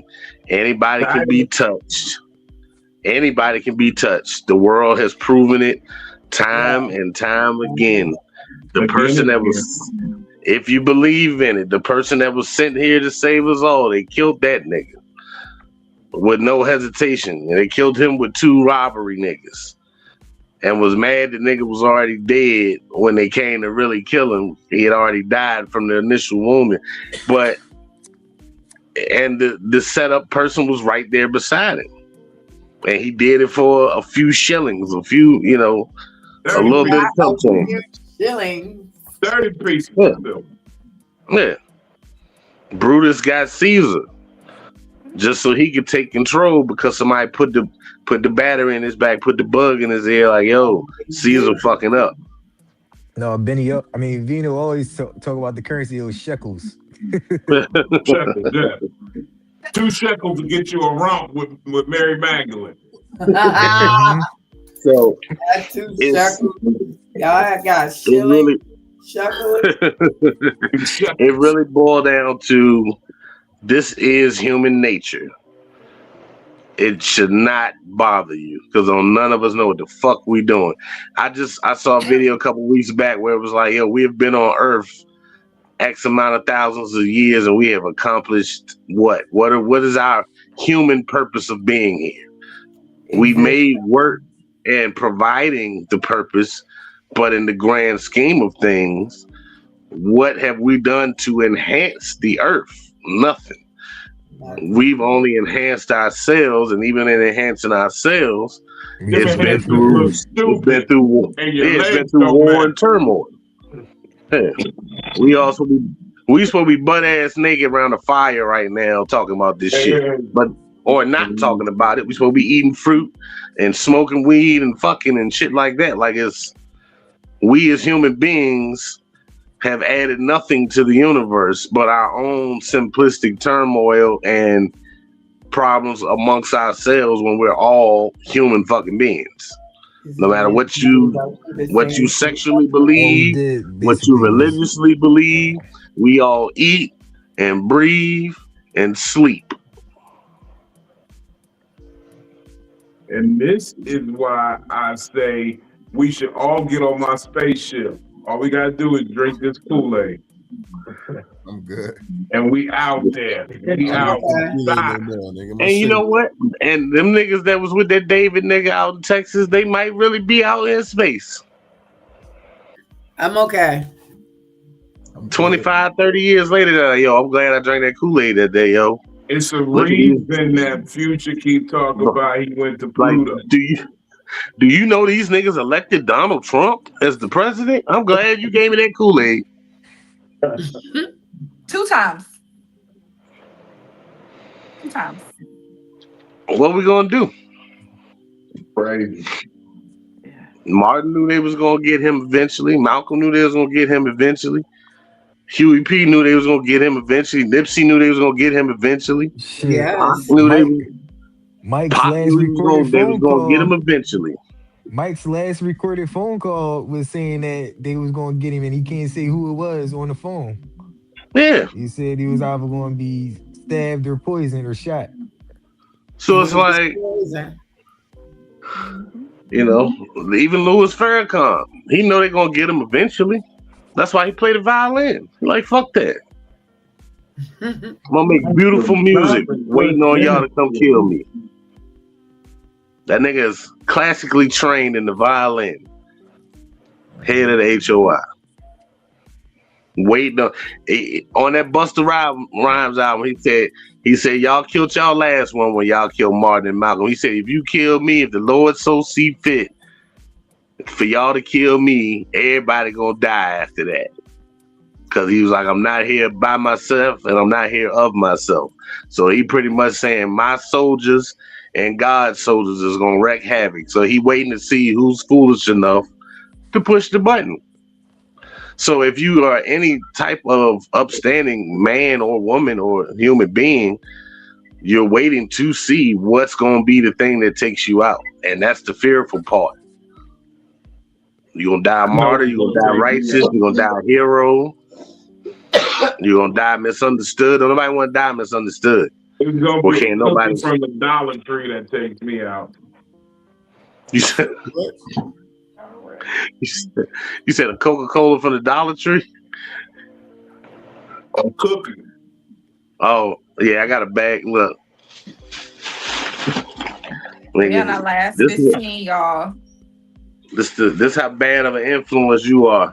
I went and got some butter cookies. I got some ice. I ain't even been around you in motherfucking. Not some butter cookies. Where you find butter cookies at? And the iced oatmeal Dollar cookies, Tree. though. And then they say yes, no, maybe on them. And I got the almond pinwheel junks. And I got the ice oatmeal and a bag of jalapeno chips. This nigga got a bag of cookies. This nigga got the munchies.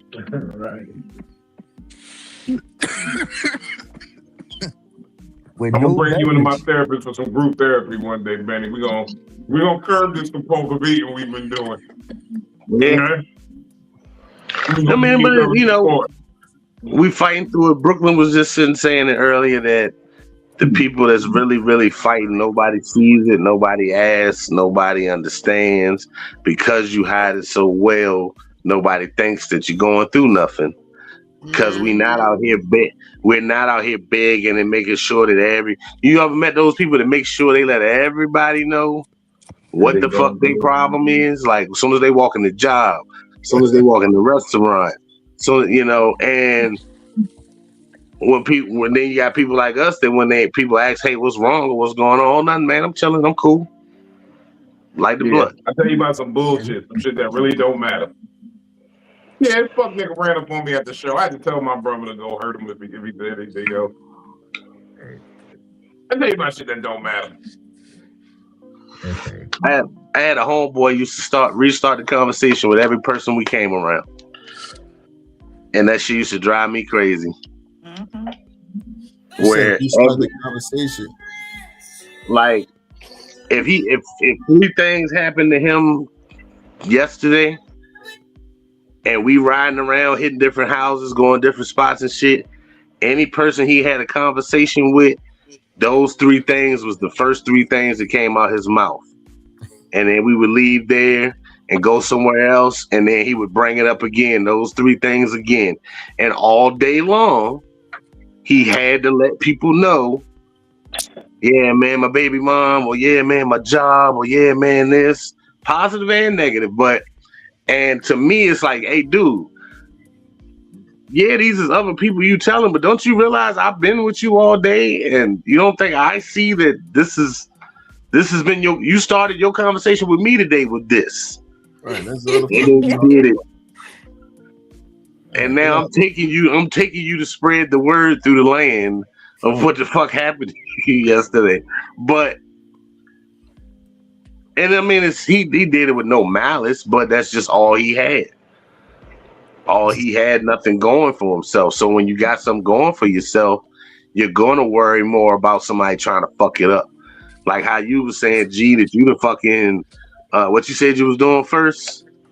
The company and shit. You was running the company or whatever. Then you switched to fucking funeral director, now entertainment. Those are 3 drastic different lanes. And to most people, it would be like, well, what the fuck? Like, do you not know what you want to do? And it's like, nah, I'm doing everything I want to do. I'm going to go get a degree in this if I want to. And use it for the time being or the time that I want to use it for. And then I'm on to the next thing. I'm going to constantly keep growing. So, and some people can't fathom that. Like, you know, dollar bill, y'all. And a lot of people don't get that part. Yeah, don't get us flat. Keep that down. Leave your phone. Some niggas grew up on the crime side, the New York Times side. My fault. That was my staying alive with no job. Put the shit on silent. Yeah. Motherfucking, but yeah, I mean, I get everybody's point of view. I just so maybe y'all still gonna say y'all don't care what niggas say.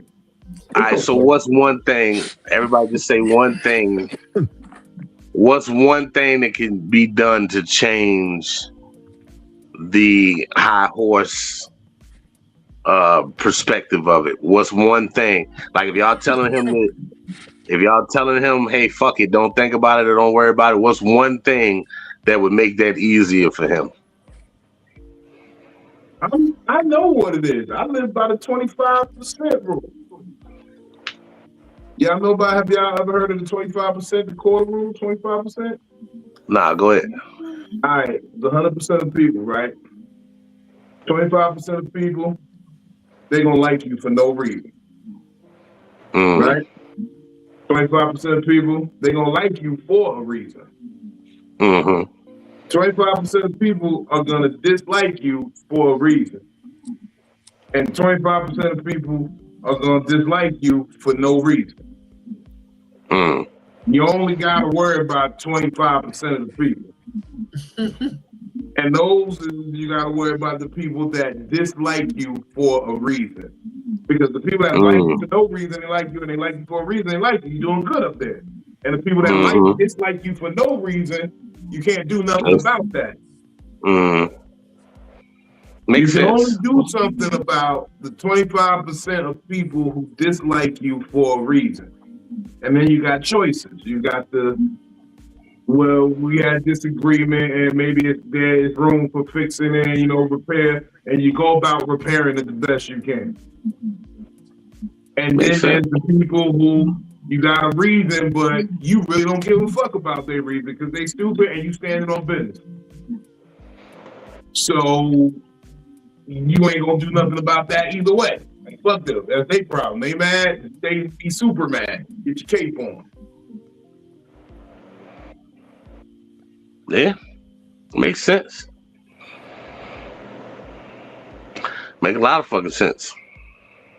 Sound about right. So deal with the 25%.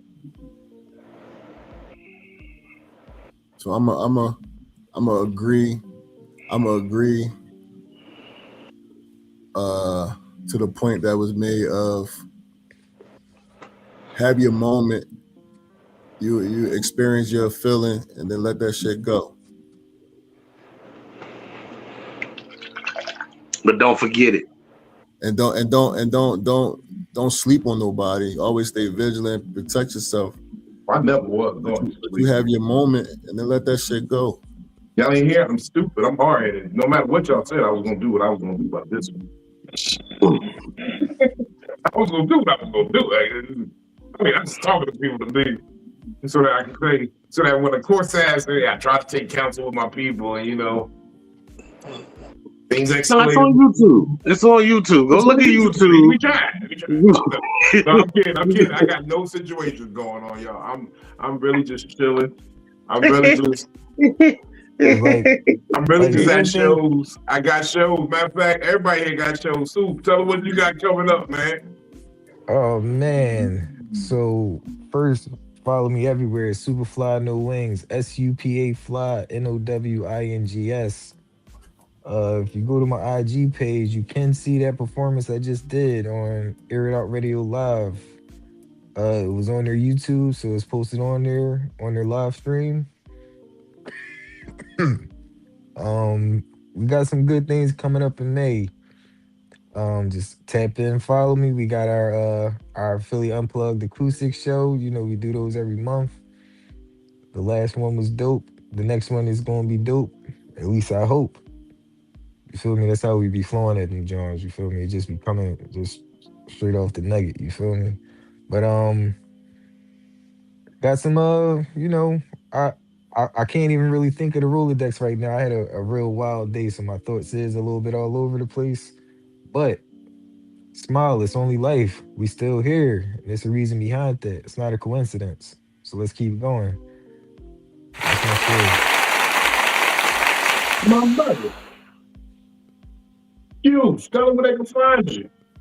You can find me here on Mondays and Wednesdays on Psycho-Babble and Fridays on Fat Nigga Fridays on IG at MissJuicyMo.tv2. And that's it, folks. Back to you. Thank you very much, Ms. Juicy. G, tell the folks where they can find you. What shows you got going on? Talk to them. You'll find me on Facebook at Granville Bazemore, Instagram and TikTok at G Bazemore Comedy. Shows I got coming up. I was supposed to have one Sunday that's canceled in Charlotte, North Carolina. The next show is May 8th in New York at the City Winery. Then I'll be out in Ohio on May 15th. And then I'll be in Raleigh, North Carolina on May 31st. So if y'all out there in any of those states, come holler at your boy. Grab some tickets and come laugh. We definitely gonna be out here on the road.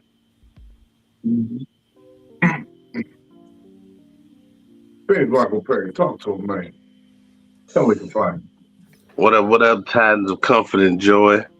Y'all can follow me on all social media at Benny Blanco Perry. Friday, famous First Fridays are starting up. Me and DJ Just Brooklyn over here. Doors at 7. My show runs at 12, 420 friendly. It's at Curry's Caribbean Restaurant on 119 East Lee Street, Richmond, Virginia, right beside the historic Hippodrome Theater on 2nd Street. So it's right there at Lee and 2nd. That was a good topic tonight. It was pretty dope. But Granville, is that your real name? Yes, sir. Is it any are you any kin, I guess, down the line to Granville T. Booker? That's the only other time I've heard the name Granville. You talking about Granville T. Woods? Woods, yeah, the one in New York with the train shit. Yeah, no, we not family. I did find out I'm related to Kent Bazemore from the NBA. Okay, yeah, because my homeboy Pop did a book on Granville Woods, and I had never heard that name before up until tonight. And that's why I was like, well, did he just choose that, or was that his government? And I'm like, I know the last names ain't the same, but don't choose that. Trust me, that's their government. That's the studious, that's why Soup said that he was Haitian. Look, that's why Soup said he was Haitian, because them Haitians do be naming them he also very prestigious sounding names. He also got, like, from my city, he got like the Philly Haitian or the Southwest African kind of mannerisms in his voice and everything. No, I ain't. I'm from West Philly. I'm born and raised. I ain't African. All right. You know what I'm talking about, though, bro. I do. They took over Southwest. Or he was either Haitian or Liberian in my book. Yeah. Yeah, but other than that, man, like everybody kind of boiled around and said, just don't let shit get to you but so long. Take enough time to digest it, and then let that shit just fucking roll on, man.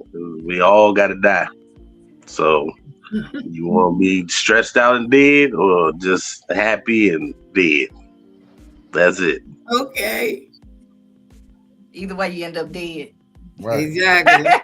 And a nigga named Granville gonna pump you with that juice to keep your body loose. See, that's how he get all the business, because his name Granville. They think he old back in the day.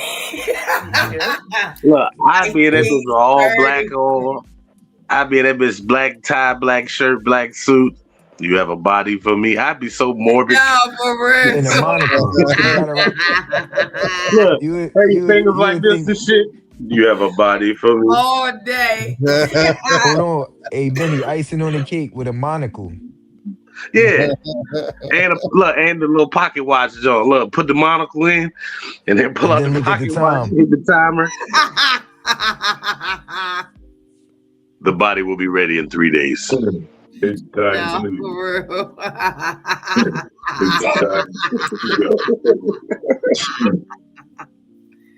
Hey, we play too much. We'll take that serious. That's weird. Only thing we take serious is life, man. The funny shit right here. When my cousin first moved here from Jersey, one of our homeboys worked at a funeral home, and he thought he could make the Dipper out of the just straight raw embalming fluid. He didn't know you had to do other shit to it. Yeah, So it's for really like chemistry, 4-5 years, this nigga had a bottle of just straight raw embalming fluid with the X and the skull on it. Couldn't do nothing with it. You had to do chemistry type shit. They make it. You gotta take the formaldehyde out of it. Yeah. You got to steam boil it or whatever the alcohol boil it. Hey. You said what? Hey. I don't know all the steps. I don't know all the steps, so they ain't gonna. We gonna say the Psycho-Babble do not endorse any type of chemistry outside of a high school classroom under the supervision of a trained professional. Any recipes you may have not heard on the internet do not necessarily reflect any of the views of our affiliates, sponsors, cohorts, amigos, essays, young unks who know how to whip it with the fork, or Polo did the we don't know nothing. We just need Polo did the Matumbo in the back. Listen, bro, you say all that while Polo looking like he'll sing to you while he's selling you a 7 for some weed. He looked like Slim. He looked like Slim from 112 when he did that Matumbo. No, he was like, no peaches and cream if you know how to make Love Boat or the Dipper. But Polo, talk to him, man. Look at the camera. Tell what you got going on, Polo. A great conversation as always. I hope y'all learned out there that there's levels to not giving a fuck, and you just got to take the proper steps to get to that level. And also, stop. You know what I mean? Just let just let them shine, man. Stop hating. Just stop it. Let the man through. It's his time. Stop my time. It's his time. Stop on the You can't say that in front of a funeral director. It's his time. the body will be ready in 3 days. Not yet. The body will be ready in 3 days. Funeral home owner. You gotta look at the pocket watch first. Bill, talk to him. These niggas is ignorant. Oh goodness. What's up, y'all? It's DamnItPhilly. Say my name like hey kill y'all. You can find me on Instagram and TikTok at DamnItPhilly, where sometimes I've been releasing no man, no plan. I just be doing shit. And I'm going a little bit slower at it because this is supposed to be a fun project, not something I'm just trying to get done. But anyways, so I do that. But mainly y'all can catch me on here every Monday and Wednesday, 9 p.m. Central on Psycho-Babble. I'm DamnItPhilly. And then also on Fat Nigga Fridays, y'all can catch me on here under the name DamnItPhilly. DamnItPhilly. Whatever, whenever we start doing it again, but we understand why you got to take some time off of it. Yeah. Sometimes we got to take a break.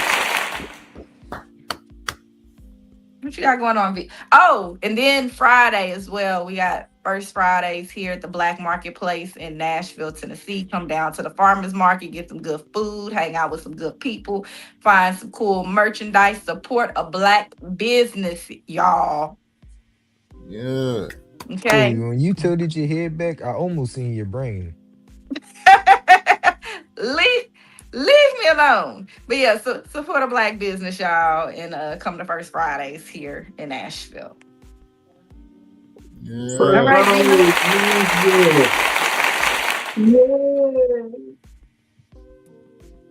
Oh, I'm high. No, but bro, I say that to say salute. You have near one boogie in that joint. No, not at all. You think I'm gonna come up here with boogers in my nose? It might be sometimes niggas. Sometimes people had the boogie in the tuck. You feel me? That joint Listen, I have lived with the nose that I'm living with for the past almost 40 years now. I know what to do. Who knows? You just got that. Yeah, it's just certain things that when you had You know, a lot of people, I feel like they go and have surgery to get my nose. No, this is all natural. This is natural nose, y'all. This is the nose that y'all want. That's the joint Mike was trying to get. That's what you're Yes, saying.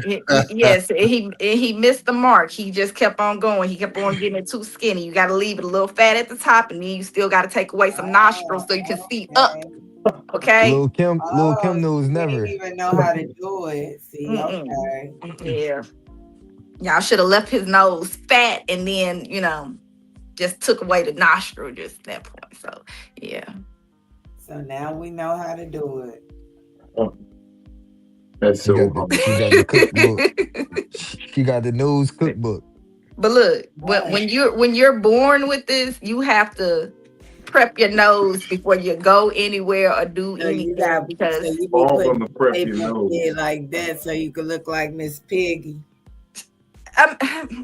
My brother called me Piglet. So, I mean, that's it. No comment. That was a revelation. Oh,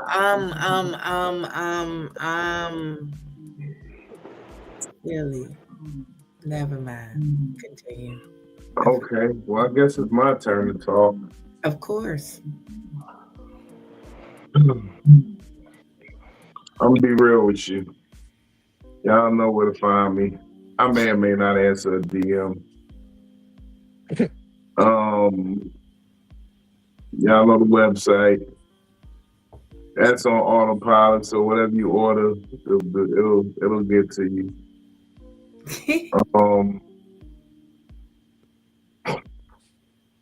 I was having a talk with Granville earlier today, and I told him I took on a bold new outlook on life because he low-key just talked me into it because fuck what they think. I told him I'm going to steal niggas' jokes for a month. Oh, my. See how far I get in this comedy game. Because that's obviously okay. And seeing as that I shouldn't care about what niggas think, I'm starting today. So y'all can catch me stealing niggas' jokes. And not giving a fuck. Not giving a fuck. Still one right now. Still one right now. Yeah. You know what I love? Vintage women. I love catching. I'm part of the cougar catching committee. Oh. You got a quarter turn that ass. You know what I'm saying? Quarter turn. Oh, corner turn. You stole the laugh too? Oh, yeah, I stole the laugh too. That's my Dave Chappelle laugh. Just making sure. Dave Chappelle laugh is insane. Shout out to Dion Cole and fuck the other nigga. Hold on, Pimpin'. I got some more shit. It was your antennas.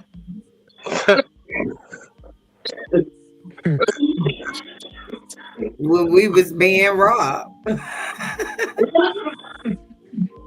That's the fucked up part. You can't steal a too famous nigga jokes.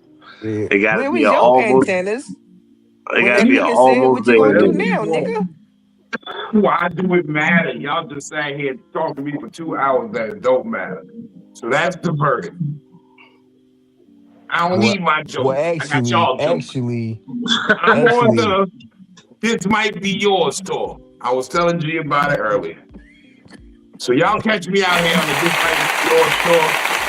I got all tour days on the website.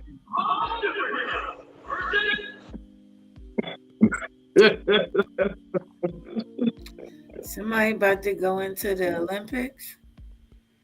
Somebody going to the Olympics. That's what it just sounded like. Fuck it, I might even get a fedora. Oh, shit. Hold up, I started today by not wearing socks. Yeah. I'm not wearing socks, y'all. It's actually quite freeing. And I feel like my pinky toe is rubbing against the inside of my sneaker, though. I don't like that feel. Like, I feel like that'll develop a cold. You know how you can feel your heart beat in your toe? You be like, Yeah, you gonna get a couple corns doing it that way, my brother. Oh man, there's no way you can't tell me that man's couch don't smell like feet. I have never felt a heartbeat in my toes. I ain't even gonna lie. You ain't never stubbed your toe in the dark? That's what it feel like. Maybe that's the diabetes, though. Who knows? Nah, it didn't. Yeah, that might be the neuropathy kicking in. I know what you talking about. That throbbing feel. Yeah, I know what you talking about. Oh wow. Okay, Dookie Howser. All right, Hey y'all, thank y'all for tapping in, man. Smoke weed when you wake up.